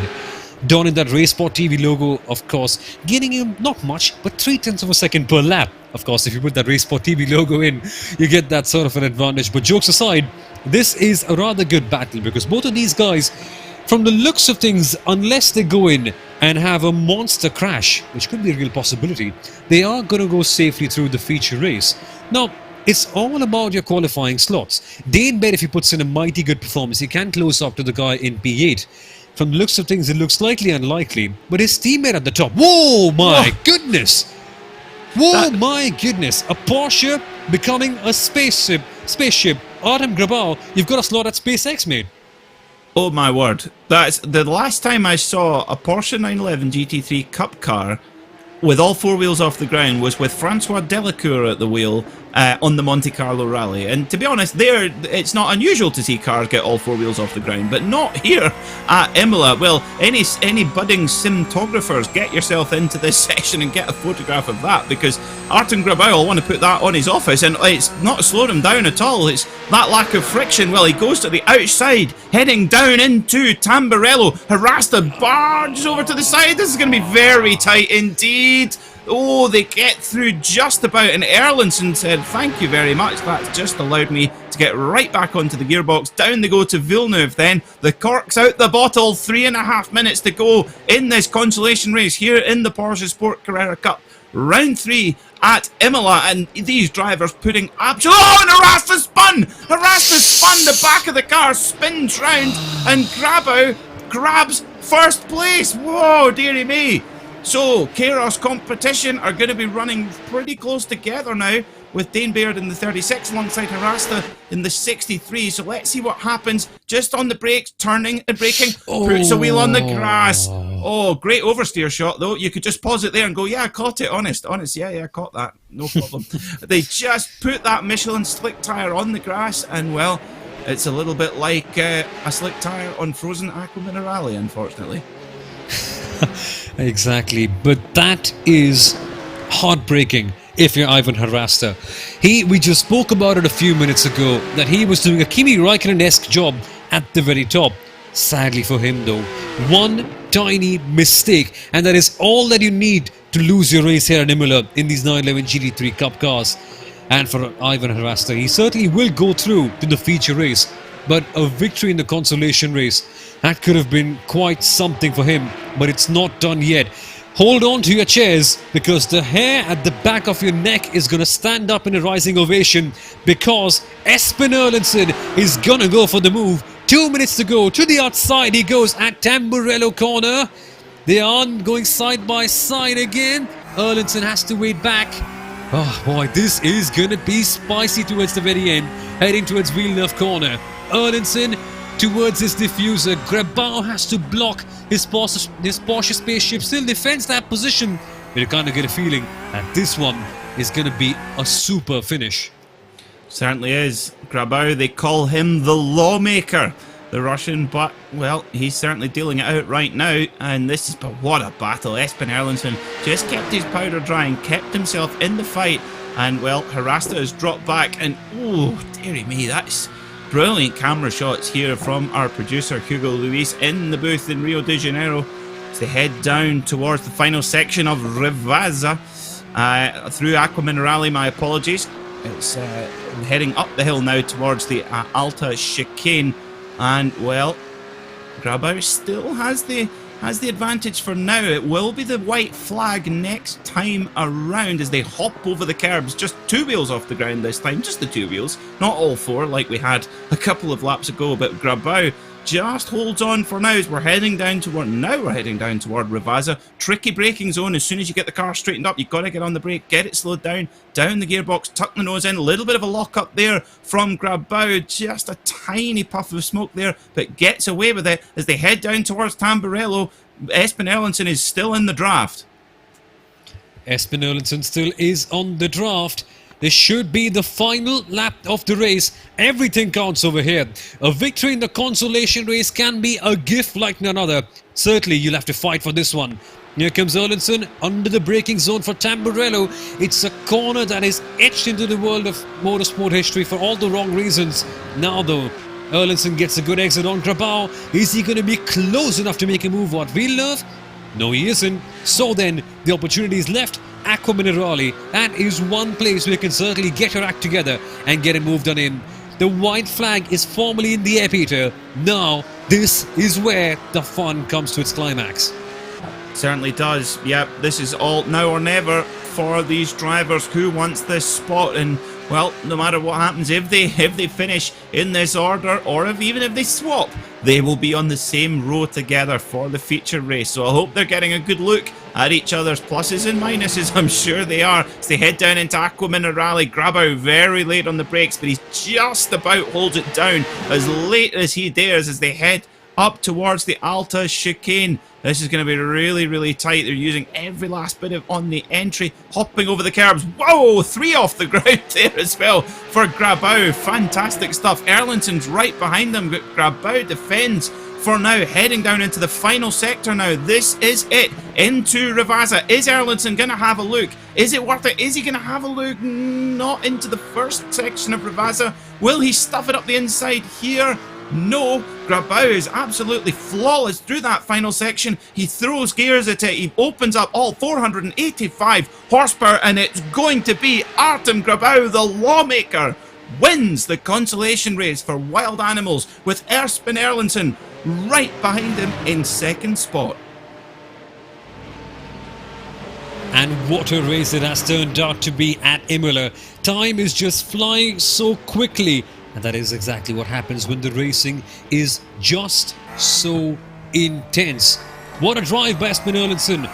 He just nailed it down, but at the top. Wow, this was an amazing race towards the very end.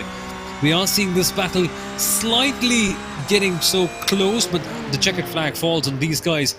And as dusk approaches, things are getting so intense. The temperatures may be falling, but the intensity level is just rising and rising. Erlandsen doing a superb job, but Artem Grabau takes the win in the consolation race.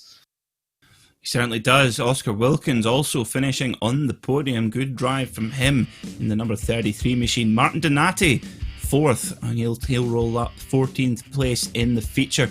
5th was Ivan Harasta. Despite that mistake, still gets his spot in the feature race. Tom Mevs Metherell, the man from Cornwall in the Maniti Racing machine, was 6th. Ryan Parkins, King Hippo himself, gets past his teammate Gavin Halls, who, remember, started right at the front of the field. Ryan starting right at the back of the field, so a brilliant run from the 225 machine. 9th is Dane Baird, our esteemed colleague in the commentary box in the number 36 Kairos competition machine. And Eris Yamantis in the new flying popsicle, the number 71, he gets the final spot in the feature. Freddie Scatini, Rolf Anderson, Tristan March, Justin Rem, Hendrik Lichtenhagen, Thomas Goldalen, Carson Van Eyck, Martin Spalek, Jacob Robotham, and Mark Jones all do not make it. Jack Wilson, Hugo Gallo, and Carl Walkfist, and finally Clement Andriot do not make it either. So they can park up the sim for the evening, grab a cup of tea, don't put on the UEFA Champions League final, don't put on the Indy 500, watch the feature race of the PorscheSport Carrera Cup. I know what I'm going to be watching, and I know what I'd rather be watching. As we're just having a very short warm-up for our drivers before the feature race, and as I always say, every fortnight, Soumil gives us a chance to cool down. Oh yeah, the racing here is just so intense that sometimes you can just end up eating up your own words so quickly, but that is what we all live and breathe for as commentators. Racing like this keeps us, well, on our toes pretty much, and shows us exactly why we love our job so much. A quick word from Indianapolis. Alexander Rossi has passed up Scott Dixon after a big caution. Dixon was leading around 10 seconds in the green flag run, so Rossi has got his way up ahead. But leave the oval racing aside. As Peter rightly mentioned, this is the place for you to be in. And we can see the beautiful surroundings of Imola right behind. And then Tamburello. What can we say? The Ayrton Senna Memorial. A driver like none other. A driver that defined a generation and brought millions and millions of people to the sport. A career and a life. And it's sadly a bit too short. And at Tamburello, we honour that memory every single time we visit here. What a man. He certainly was, and I think the fact that the cream of the Formula 1 crop are coming back to this Imola circuit in November is, is going to be absolutely fantastic. Of course, Imola, not a circuit too known for sports car racing, of course, very famous for motorcycle racing. The first ever race here at Imola was for motorcycles in 1953. The first car race was in 1954, the Golden Shell race, won by none other than Ferrari, of course. Who else could it be? And in fact, it took the name of Enzo Ferrari's his son Dino, who he tragically lost to leukemia in 1956. The circuit was named after Dino for the Autodromo Dino Ferrari in 1970, and then Enzo Ferrari, his father's name, was added when he passed away in 1988. So it's a circuit with so much heritage around it. But I think we should be about to see our grid for our feature race. Why don't you take us through, Soumil? Yes, indeed. So Alexander T, the Redline driver, starts on pole position, and he has a strong competitor in Kieran Harrison right behind him. Quinton Violate starts in P3. It's a superb slot for him, and Diogo Francisco, the Portuguese driver, is in P4. Then Brian Lockwood, his fellow RaceKraft esports driver, in 5th, with Robin Ostlund, the Swede, in P number 6. Dylan Bursten in P7 and Anders Meyer in P8. Then, of course, Justin Tipton with those pink wheels starting in P9 with Maxime Ramstein In a different position for him this time in P number 10, Alan Powell starts in 11, Jonathan White in P number 12 with Michael Pedersen in 13th, Lewis Ward in 14th, Ivor Lopshire in that beautiful Positively Racing car in 15th, with Jose Manuel Padin in P number 16. Kryl Kubiloksov in 17th, I hope I haven't butchered his name, Tobias Meisel in 18th, Sam Coiter, the aggressive Dutchman in 19th, with Nelson Costa de Souza starting in P20. Artem Grabar in 21st, Espen Erlandson in 22nd, Oscar Wilkins, Martin Donati, and all the other Consolation race drivers. Peter, this is where everything is on the line. The feature race, the big daddy of them all. The points are on stake here, and certainly a lot of pride is as well. The battle for the top. Who is going to be the one coming out on top? It's HM Engineering versus Redline once again. Who is going to be having the trump card at the end of this one? Well, Alexander Teeb, he made the great point last year when I asked him 2 weeks ago who's quicker, him or Max Verstappen in one of these cars, and he was very diplomatic, saying that it depended on the circuit, which basically means I'm faster than him sometimes, which is good, which would be good enough for me. As we see, speaking of, he comes to the grid, does the number 54, Alexander Teeb. I think it's going to be impossible to call here, but he's certainly going to be the man with the target on his back. Starting from pole position, Alexander Teeb, the 54 machine, Team Redline, but he's going to have to fight off not only Kieran Harrison in the number 9 HM Engineering machine, but look at there, number 48, Diego Francisco. He's right there as well. And Soumil, I think it's going to be an absolute cracker. 30 drivers here for our feature race. We're just waiting on the last couple coming to the grid, and the revs will go up, and we will be ready to go here at Imola. So, we have all the drivers in, revs are up, and we are off here at Imola for the final feature race here, round 3 of the PorscheSport Carrera Cup, and it's a brilliant start from Alexander Teeb, but yeah, he gets away cleanly, and oh, not so good start for Kieran Harrison. He drops back to 3rd place. He's got to be pretty aggressive to claim that 3rd spot. Robin Oslin in there as well. Good start from him. Francisco spun! Oh no! Francisco spun in the 48, and he does well to keep it out the barrier and away from fellow competitors. Oslin, and he goes into Villeneuve, and he gets put out on the gravel again. Deja vu for Oslin. He comes back on the track, and oh my word, what a dramatic start, Soumil. What do you call deja vu in Swede? Because for Robin Oslin, it is gravel 2.0. It's happened all over again. And for Diogo Francisco, the Poland Portuguese driver, having a dismal start at the back. We are seeing more people in the back, going in the grass, going on the gravel. The demolition derby that is the start strikes again. And Imola, as always, the fearsome circuit, biting so many people at the very beginning. Boy, that was so dramatic. But what are we watching here? Another car spins a little bit. That was Justin Tipton getting a bit of a leery moment at the back. Those pink wheels certainly distinctifying him from the other drivers. Boy, that was crazy. Yeah, and Oslin there, he's got back in the pack. As one of the packs, Gavin Halls, has gone backwards through the chicane at Alta. Oh, it's just chaos here at Imola. And well, for Robin Oslin, the number 44, the man from Gavel, was in the gravel, unfortunately. But Alexander Teeb is away at the front, and wow, look at this from the Team Redline driver.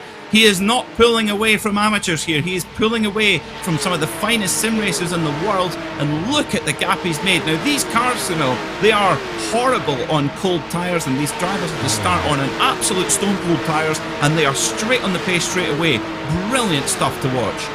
And the best part is, unlike a 911 GT3R, which is the ultimate Porsche GT3 Cup car, where you can drive in, which you normally see in lots of GT3 endurance races, this isn't as aero-reliant. It doesn't have the splitters, the diffuser towards the end, and we see one of the drivers getting really excited, flashing his headlights. That would be the number 28 car, which would be the man himself. Well, I beg your pardon, I've just lost his... and this is embarrassing, isn't it? That is Sam Coiter. Oh yes, how can I forget? Sam Coiter flashing his headlights. Sorry for a bit of a delayed moment right there, but that's the fun part, right? The 911 Cup cars, not exactly very aero-reliant, so the tyres are under a lot of pressure. They're really chewed out all the time. So when they're really cold, these tyres can bite back so horribly, and this car becomes so hard to control. It's almost like fighting a wild beast, this one. quite like the horse in the Porsche. Look, as one car spins wide at Aqua Minerali.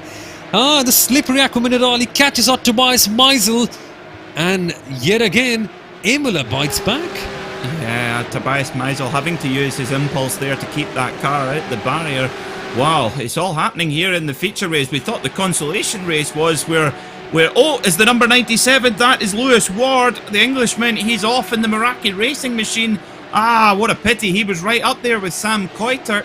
But I wonder what's happened to him. He's made a big mistake somewhere. It looks like it might be the Alta chicane. He goes immediately, snaps back on the number 15 of Meisel, who had another problem of his own. So, oh, he gets a little rub on the curb. Oh, he got away with it. Maxim Ramstein now, how is he getting on? He's now up to 8th, so he's just nudged his way forward. He's got Justin Timpton in the pink-wheeled machine in 7th as well. And that's the number 20 of Anders Meyer as well. Someone we haven't talked much about tonight, yeah. Anders Meyer. He's very quietly going about his business, and sometimes that means that things are going to plan. Yeah, exactly. That's what happens right in the PorscheSport Carrera Cup.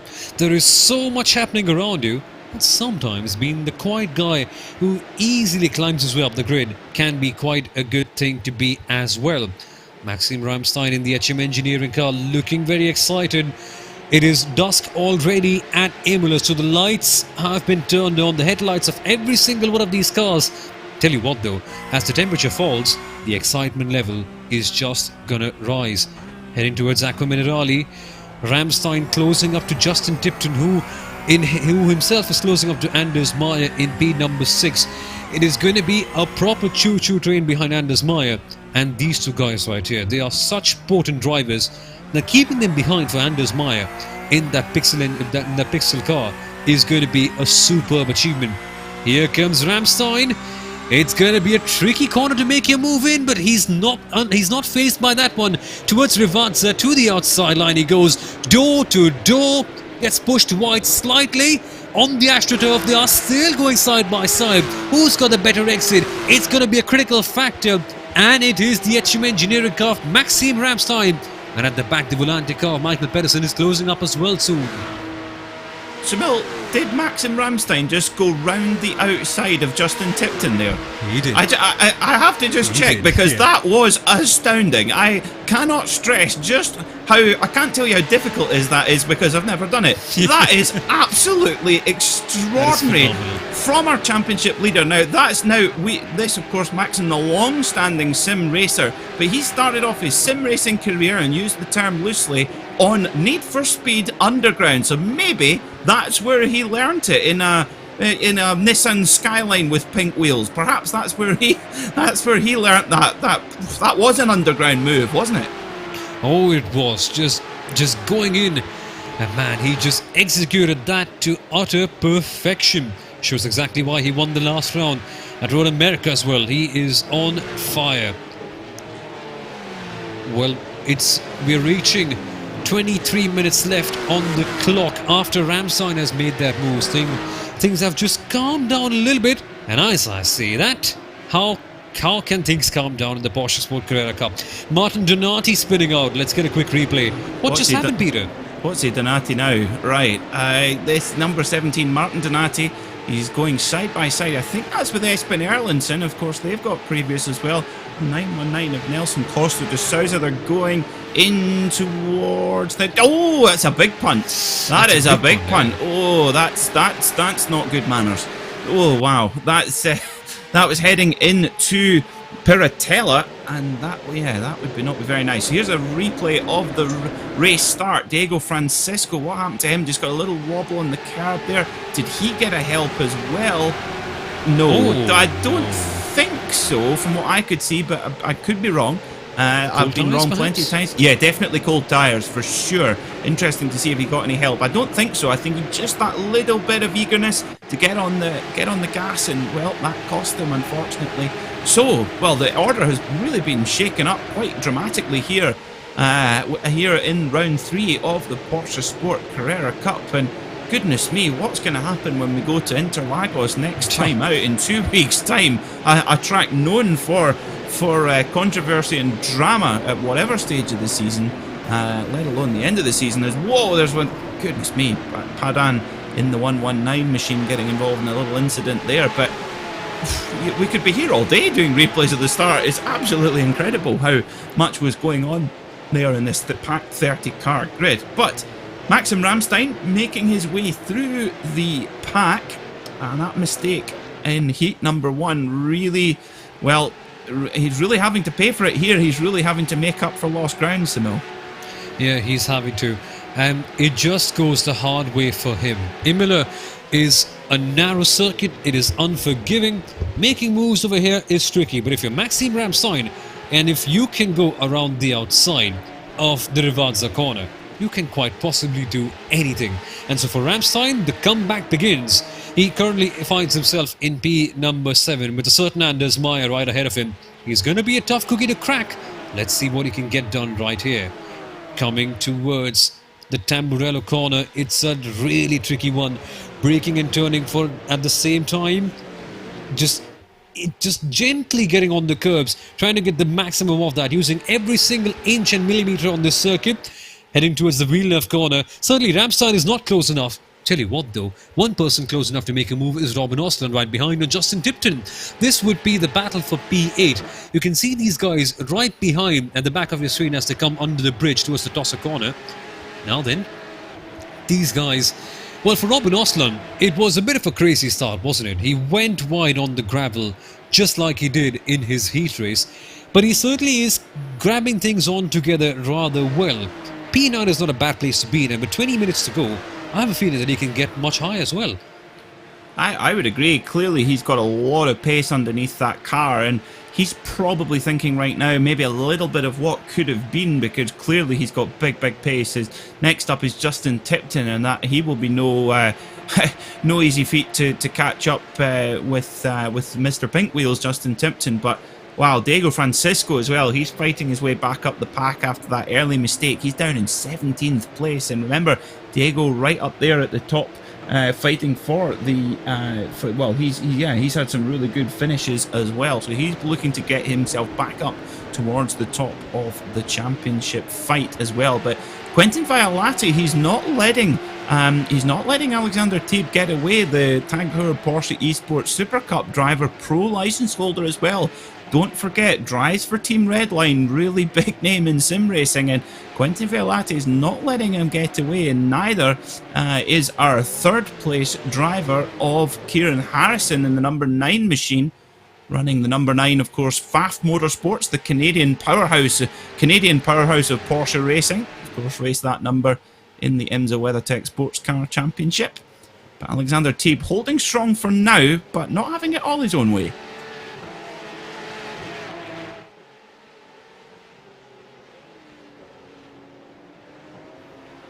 So the HM Engineering honour guarded by Kieran Harrison right now, currently sitting in 3rd spot, looking down the barrel of Quentin Violati as they head up towards Piratella, around that fast left-hander, hard on the gas, heading down towards Acqua Minerale. Very tricky bend down here. You got to turn, brake, onto the curbs, tuck it in. Really tricky there. So our driver's explaining beautifully how to get around there. It's an art. Driving around Imola is a proper art. It is such a crazy circuit, full of tight and twisty corners. Oh boy, that was a bit of a tricky moment right there, and this just allows Maxim Ramstein to get a better run. That's what happens, right? Imola can catch you out ever so easily, and now Ramstein goes down the inside with a bold and commanding presence. This corner, he just seems to love this corner, Maxim Ramstein. He just holds him off. Boy, it's getting so close, almost touching each other, and you can see the flashing headlights. The egos are on display right here, and the RaceKraft esports driver just goes in and capitalizes on that. That's Justin Tipton and poor old Anders Meyer being caught out in that whole thing. But Ramstein, though, using it to his best advantage. Wow, that was intense, wasn't it? Certainly was. The number 9 of Kieran Harrison there, making his way through to 2nd place. Maxim Ramstein just at the back of shot there. Now, identical machines, red and black machines from HM Engineering.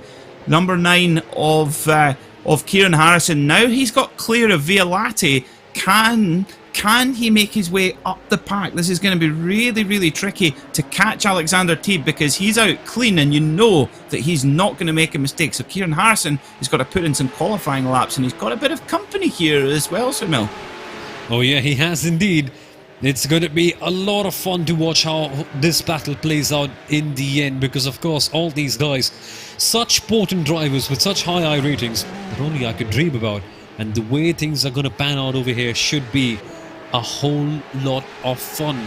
It's a battle that's gone on throughout this whole series actually. RaceKraft Esports versus HM Engineering. Right now it's the 1, 4, 3 and the 9. It's Kieran Harrison and Brian Lockwood battling it out for number 2. It's not a position where they would want to be because normally their sights are strongly set on P1. But hey, second is better than nothing, isn't it? Absolutely, yeah. It's all about just gathering as much of those points as you can. As you see Quentin Violati, I think a little bit of a headlight flash there, perhaps pretending to be an Audi driver on the M1 motorway here in the UK. I've just alienated the audience there. Dylan Burst we're riding on board with right now in the number 68 machine, doing a great job running up here in the top 5, and he's doing a very clever job watching this kind of punch up in front of him here and hoping that he can maybe profit from mistakes up ahead. Brian Lockwood doing a great job as well there, and for Alexander Teeb, he will probably just about see this commotion going on in his mirror, and that will be making him a very happy driver indeed. Oh, it will be. It will be, because when these guys fight against each other, they often tend to slow each other up in the heat of the battle. And that's exactly what happens. And the man happiest with all of this will be Teeb. Here they come then, door to door at the tosser hairpin. My goodness me, the 991 is just getting so on the edge. That's Quentin Violati defending from Dylan Burst. Tell you what though, Dylan Burst is not happy. He is flashing his headlights to indicate his displeasure. And let's see if he can convert this displeasure into a spectacular move. Coming towards the Aqua Minerale corner. Nice and slippery. Burst has to back off, but no! The 991 goes wide into the gravel and is disastrous for Quentin Violati. It was all so promising. And in a flash, the scene has changed. Certainly has. Let's get a replay of that then, heading down. He's got Burst right behind him in the number 68 machine to get a little bit of not the best exit coming out of Paratella down towards the notorious Aqua Minerale. Is he? Oh, gets a help. He gets a big help. I did think he'd gone very, very wide. Does just a little rub off the wall. That shouldn't be too much harm done, but you've got to think that he will be a little bit upset with that. But I doubt that. I mean, obviously that won't have been intentional there from Dylan Burst, because, well, it's just so hard to get the car slowed down into there. It is indeed. It is such a tricky corner. And things like that, well, they can just be so hard. What are we seeing right here? That's Ivor Lobsher in that beautiful alt livery that he's got right there in the number 46. Currently stands in P14. Who's he fighting against right now? It is, well, Arten Grabau, Diogo Francisco. Those are the guys right around. And Diogo Francisco, it's a good recovery drive from him because he fell all the way back. It's good to see him in P13. He'll certainly want more from himself, but again, he's having to defend hard from Ivor Lobsher. What can the positively racing driver do? He's certainly got the spirits with him, and Francisco eventually losing out 9 positions in this race. It's going to be a hard recovery drive, but yeah, let's see what he can get done. Yep, and of course one thing that playing in his favour, running the number 46 of Valentino Rossi, the 9-time MotoGP World Champion, the GOAT, the Doctor. So I have to say that Positively Racing is a very bright paint scheme, and kind of reminds me of Tetris, actually. You could call it the Tetris car. You can indeed, but it looks beautiful. Just an homage to that beautiful game that we've often spent a lot of time in our childhood trying to compete in. But hey, let's focus on the battles right here. And the Tetris car certainly looks like a flying beast, this one. Positively Racing team doing a pretty decent job with their liveries. That's what an understatement, isn't it?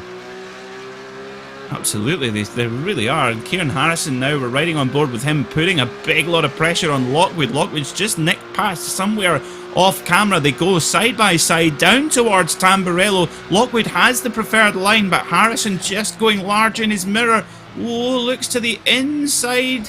This is going to be very close here as they head through Tamburello's chicane, back on the power. Lockwood gets a very good exit there, but Kieran Harrison's right behind, using all the room and more, heading down towards Villeneuve. Just shows himself in the mirror.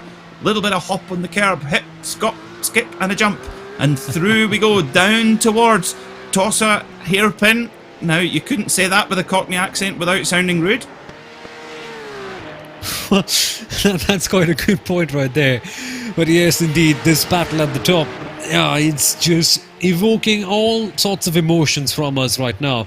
It has been so entertaining, and these guys will not let each other go till the very end. Lockwood, Harrison, Burse, the three musketeers, you could say, of sorts in this battle for P2 right now.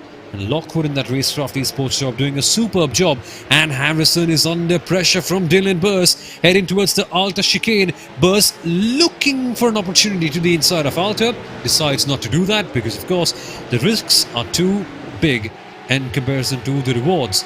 Coming towards the final couple of corners, 11 minutes to go, Peter. Where has time flown by?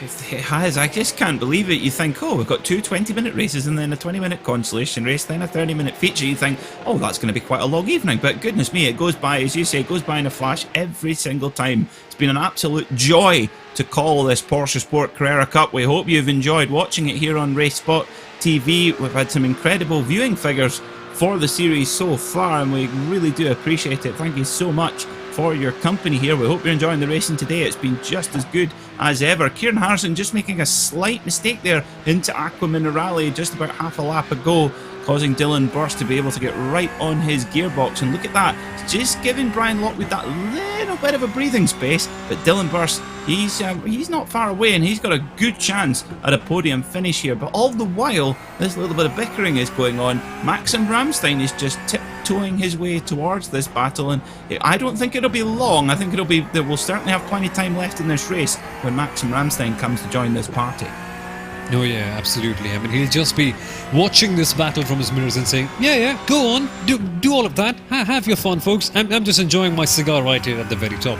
And Ramstein has been the dominant force, pretty much the immovable object in this race so far, partially because nobody has come up and challenged his driving abilities as well. Dylan Burse getting a bit iffy on the exit. It's a tricky car to drive, this one, because you've got no traction control. You just have to feed in the power on the throttle so gently, almost as if you've got an egg under the throttle. And that is what Dylan Burse is doing right now.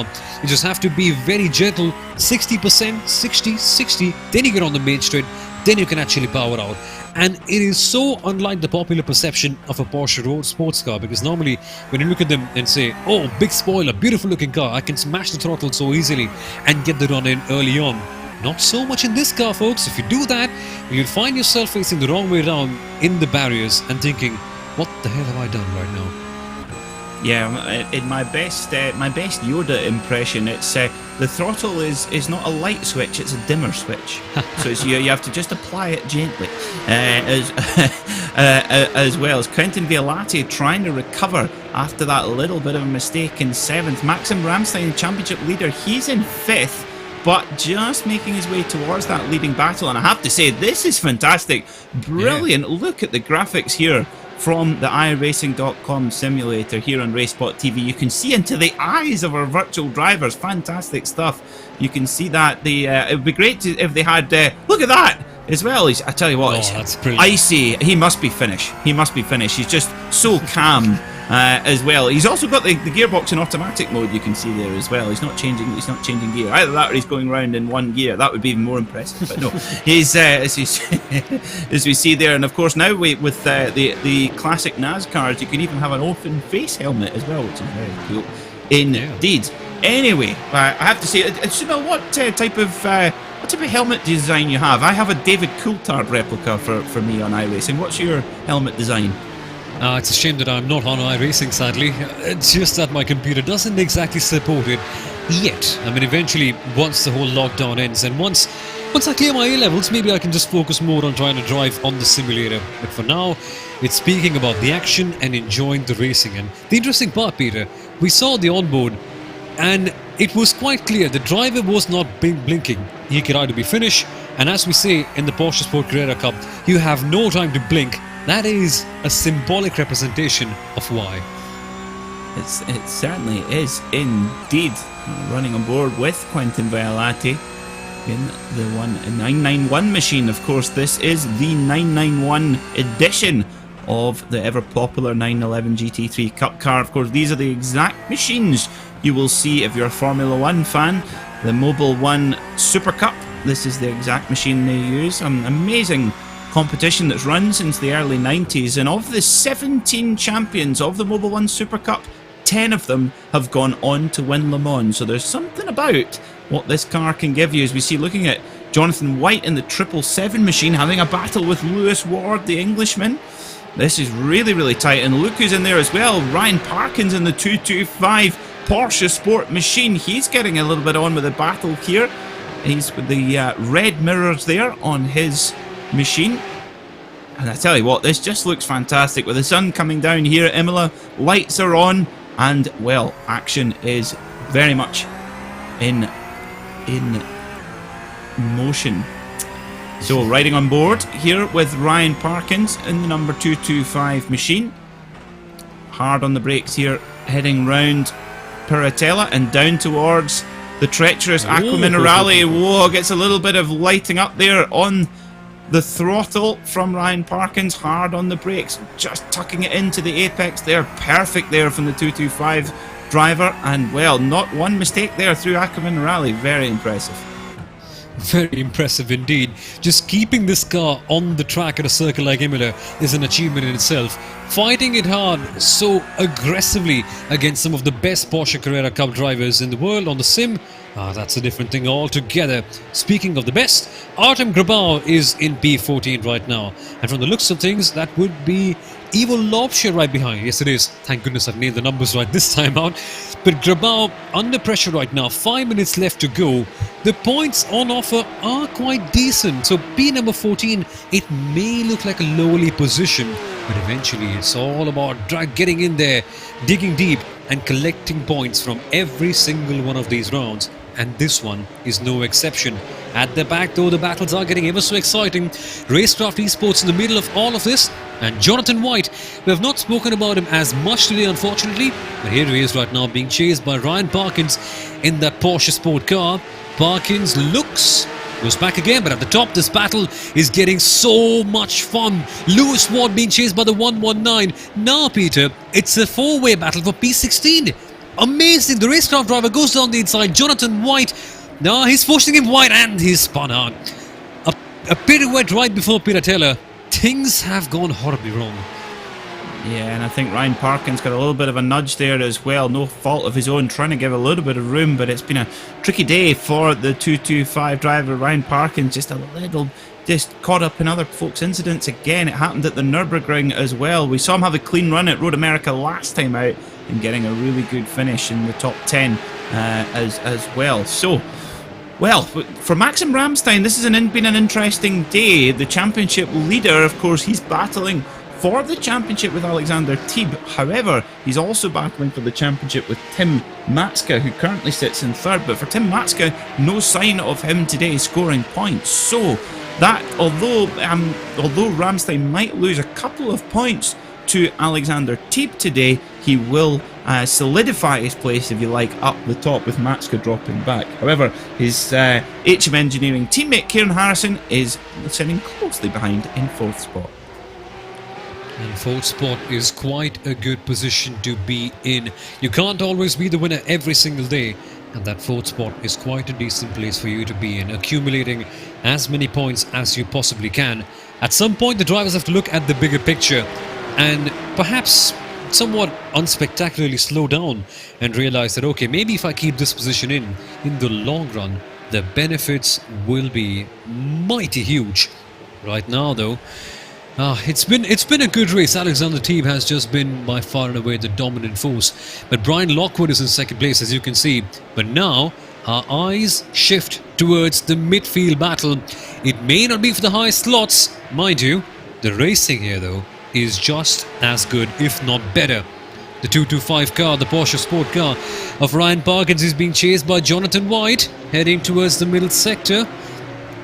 Piratella it is. You don't want to be pirouetting right there on the AstroTurf. That is a very risky place to be in. And now, Peter, for your favourite corner, Acqua Minerale.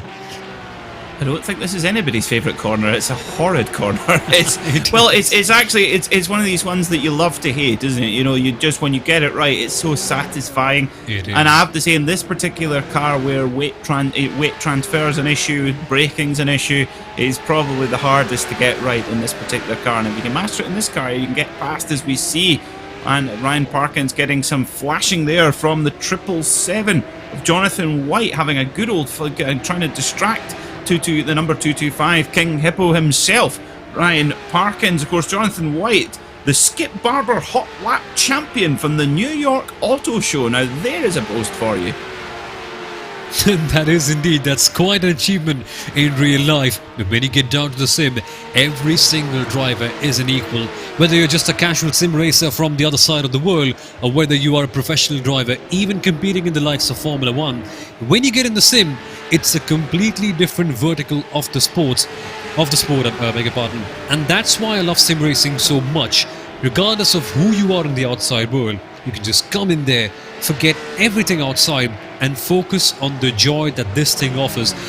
And now, the joy is being offered by Justin Tipton with his black, white, gold and purple RaceKraft esports car, and Quinton Violate. Although he's lost a few positions from the start, his what can I say? His spirit is not dampened off. They're going side by side, nudging with each other with on the last lap.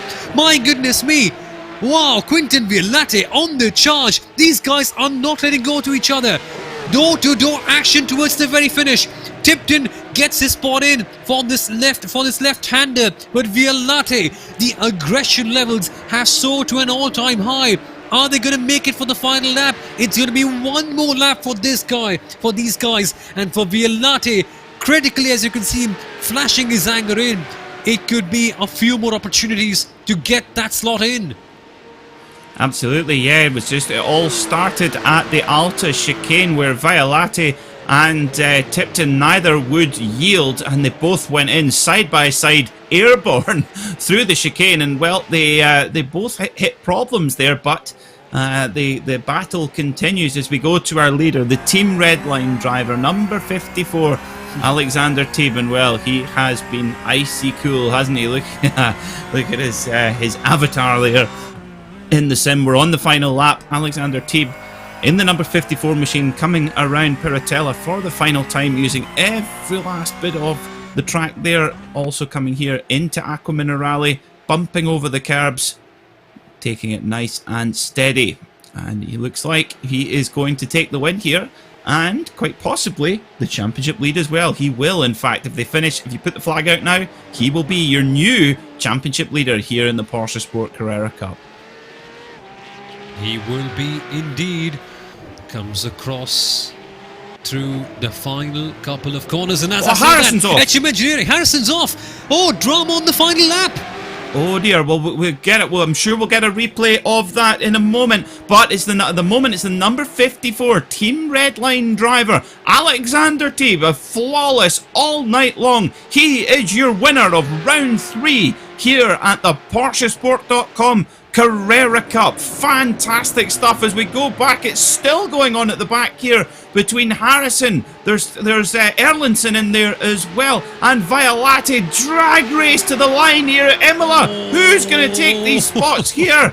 And then there's Burst in the background as well. They go to the line. It's very far down. Violate I think, well, I know our producer Hugo is going to be very, very busy right now, but I suspect we're going to have a replay coming up very soon to see what on earth happened to Kieran Harrison and his adversaries there. What a finish to the race. Let's have a look then. So here, so let's look at Kieran Harrison coming around. They're heading down. Oh, what a surprise! Acqua Minerale. Down we go then. Lockwood in front. Does Lockwood spin? Feeling. No, he doesn't go. He doesn't spin. Neither does Harrison. Oh, it's going to be Alta. It's going to be going through the rallycross jump that is the Alta chicane. Through they go then. Oh yes, Harrison just loses it and bursts Burst, unfortunately, and Ramstein goes by. Ramstein goes by with no damage at all. Burst gets really unlucky, no fault of his. He was run really strongly, but for Ramstein, that'll be massive for the championship. Where did Maxim Ramstein finish? We will confirm the results in just a moment, but Kieran Harrison might have actually just done his teammate a massive favour. He might have, and somewhat in disguise, and we are seeing this battle towards the very finish. That flat drag race, you can see the Pixel car getting slightly tail happy on the exit. Look at them go. I'm actually going to shut up, just watch the action. Superb. Yeah, of course, here at Imola, it's a long drag to the line here, and I think Violati maybe just gets it by a whisker, but we will confirm in just a moment. What a finish to, well, what a finish we've had here in the PorscheSport.com Carrera Cup. So this is your on-board look from Kieran Harrison in the number 9 HM Engineering machine. Huge commitment. Oh, yeah, just gets a little bit of a wiggle going through the chicane there. He was pushing really hard, has to do a bit of a flick turn, get the car back straight again, so maybe give a good view as well. We've got Dylan Burst right behind. Through the curbs they go, hopping and a skip and a jump, and round he goes. And then Dylan Burst had absolutely nowhere to go. And look at Maxim Ramstein. If you look very closely, you can see the goofiest grin in Italy there with Maxim Ramstein going, oh yes, thank you, Mr. Harrison. Aren't you a good teammate for clearing 3 cars out there for me to come through, swoop through for a better finish than he thought. So this is Ramstein's view, and actually Maxim Ramstein did quite well to avoid the calamity there. Whoa, gee whiz, nearly had to go off the track on the left hand side. Dylan Burst does some gymkhana around, and wow, Lockwood, he escapes. So that will be Ramstein in 3rd, I think, but we will confirm right now. Here are your results then in the PorscheSport.com Carrera Cup. Your winner, Alexander Teeb, by 4.4 seconds from the Floridian Brian Lockwood. And yes, look at that. Maxim Ramstein at the very last sector on the very final lap pinches a podium spot. He's bound to be happy with that one. 4th, Justin Tipton. 5th was Anders Meyer. 6th, Quentin Violati. And he did win that drag race with Kieran Harrison and Dylan Burst. Robin Osland was 9th, the man from Gavel going through the gravel. He managed to get that car back to 9th, a good finish, and Michael Pedersen rounds out the top 10. 11th was Sam Koiter. 12th, Diego Francisco after an early spin, but a good recovery drive from him. Kirill Kolobuksov in 13th. 14th was Artem Grabau. 15th, Ivo Laubscher. 16th was Lewis Ward. 17th, Ryan Parkins in the number 225 Porsche Sport machine. 18th was Jonathan White. 19th, Jose Manuel Padan. 20th was Espen Erlandsen. 21st, Nelson Costa de Souza. 22nd, Martin Donati. 23rd, Tobias Meisel, Oscar Wilkins, Gavin Hall, Tom Medro, Ivan Harasta, Alan Power, Dane Baird, and Arius Yomantis rounding out our 30 runners. So, we're going to take a very brief break here on Racespot TV, and we will be right back with you in just a jiffy for all the post-race reaction. Do not go anywhere.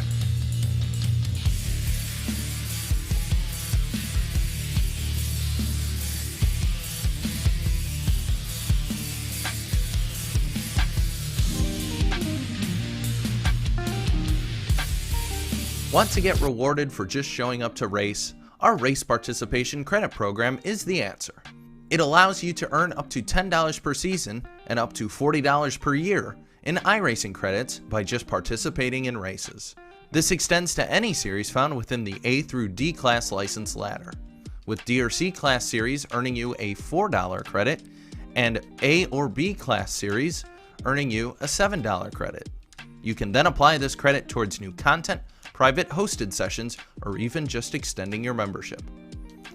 Credits are earned by completing 3/4 of an official series season, with drivers having to complete 50% of the laps in each race in order for the race to count towards the total.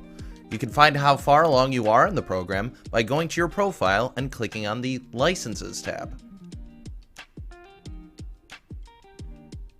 More information about this feature, including the minimum requirements to complete the program, can be found by clicking on the Race Participation button on the home page of the iRacing UI.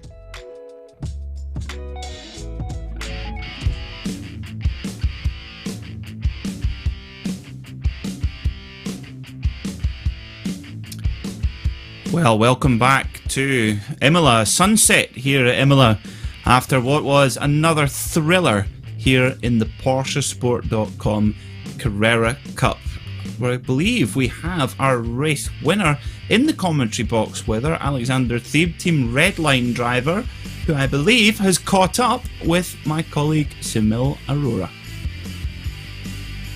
Alex, man, what a dominating drive this was. How did it all come about? Just how did you have this sort of a pace at Imola and nobody else seemed to have today?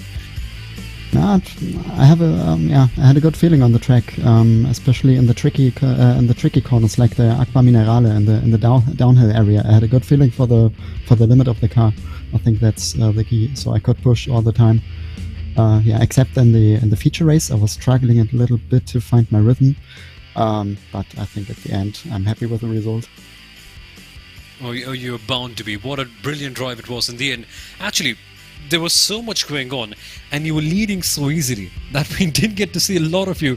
So what just happened? Can you talk us through to your feature race? Because you said you were slightly struggling. What was that all about? Was it just the grip levels or something like that, or just the darkness kicking in at the circuit? It's difficult to say. I think it's just the long break of 30 minutes between the first heat race and then the feature race. I think that's broke my rhythm a little bit. But at the end it was the pace was okay, not perfect, but it was okay. Mine was a tiny bit faster towards the end, but I was already just managing the gap because I had 5 seconds. As a gap to P2, so it was more about managing and avoiding mistakes. Well, Alex, after the drama of Road America, this must be feeling slightly duller, right? Just leading from the top and having an easy one. For me, it's the best way to win a race. I mean, it's cool from the outside to have a great fight, but for me as a driver, the perfect race is when you dominate it from the first lap on. Oh, superb indeed. And Alex, what are your plans for the next round at Interlagos? That circuit is something that can produce a lot of battle, isn't it? Yes, but it's one of my favorite tracks in iRacing, and so that's why I'm really looking forward to it, and I think I can push a little bit more out of the car this time. And Alex, anyone who you'd like to give a shout out to? Especially my team, for example, and our sponsors, which are really amazing. Well, you've been brilliant, Alexander. Superb driving and all the very best for Interlagos. It was a pleasure having you on. Yeah, thank you. And also congratulations to Brian and Maxime, especially Maxime. I think he did a great job from chasing the field from the back, finishing on the podium. It was superb indeed. But Alex, congratulations. And thank you for coming to speak to us on the comms. A pleasure having you here. Yeah, thank you. So folks, that was Alexander Thieb from Team Redline. What a man, what a drive here at Imola. And Peter, I guess you're standing right here with us with yet another driver from the podium places. Indeed. I want to chat to Mr. Maxim Ramstein because his last lap was eventful to say the least. So let's see if we can get him in to have a chat. The HM Engineering ace, Maxim Ramstein, has joined us in the commentary box. Maxim, well, I can imagine you had a grandstand view of that accident at the in the final lap. Tell us about it from your perspective. Yeah, that was unexpected.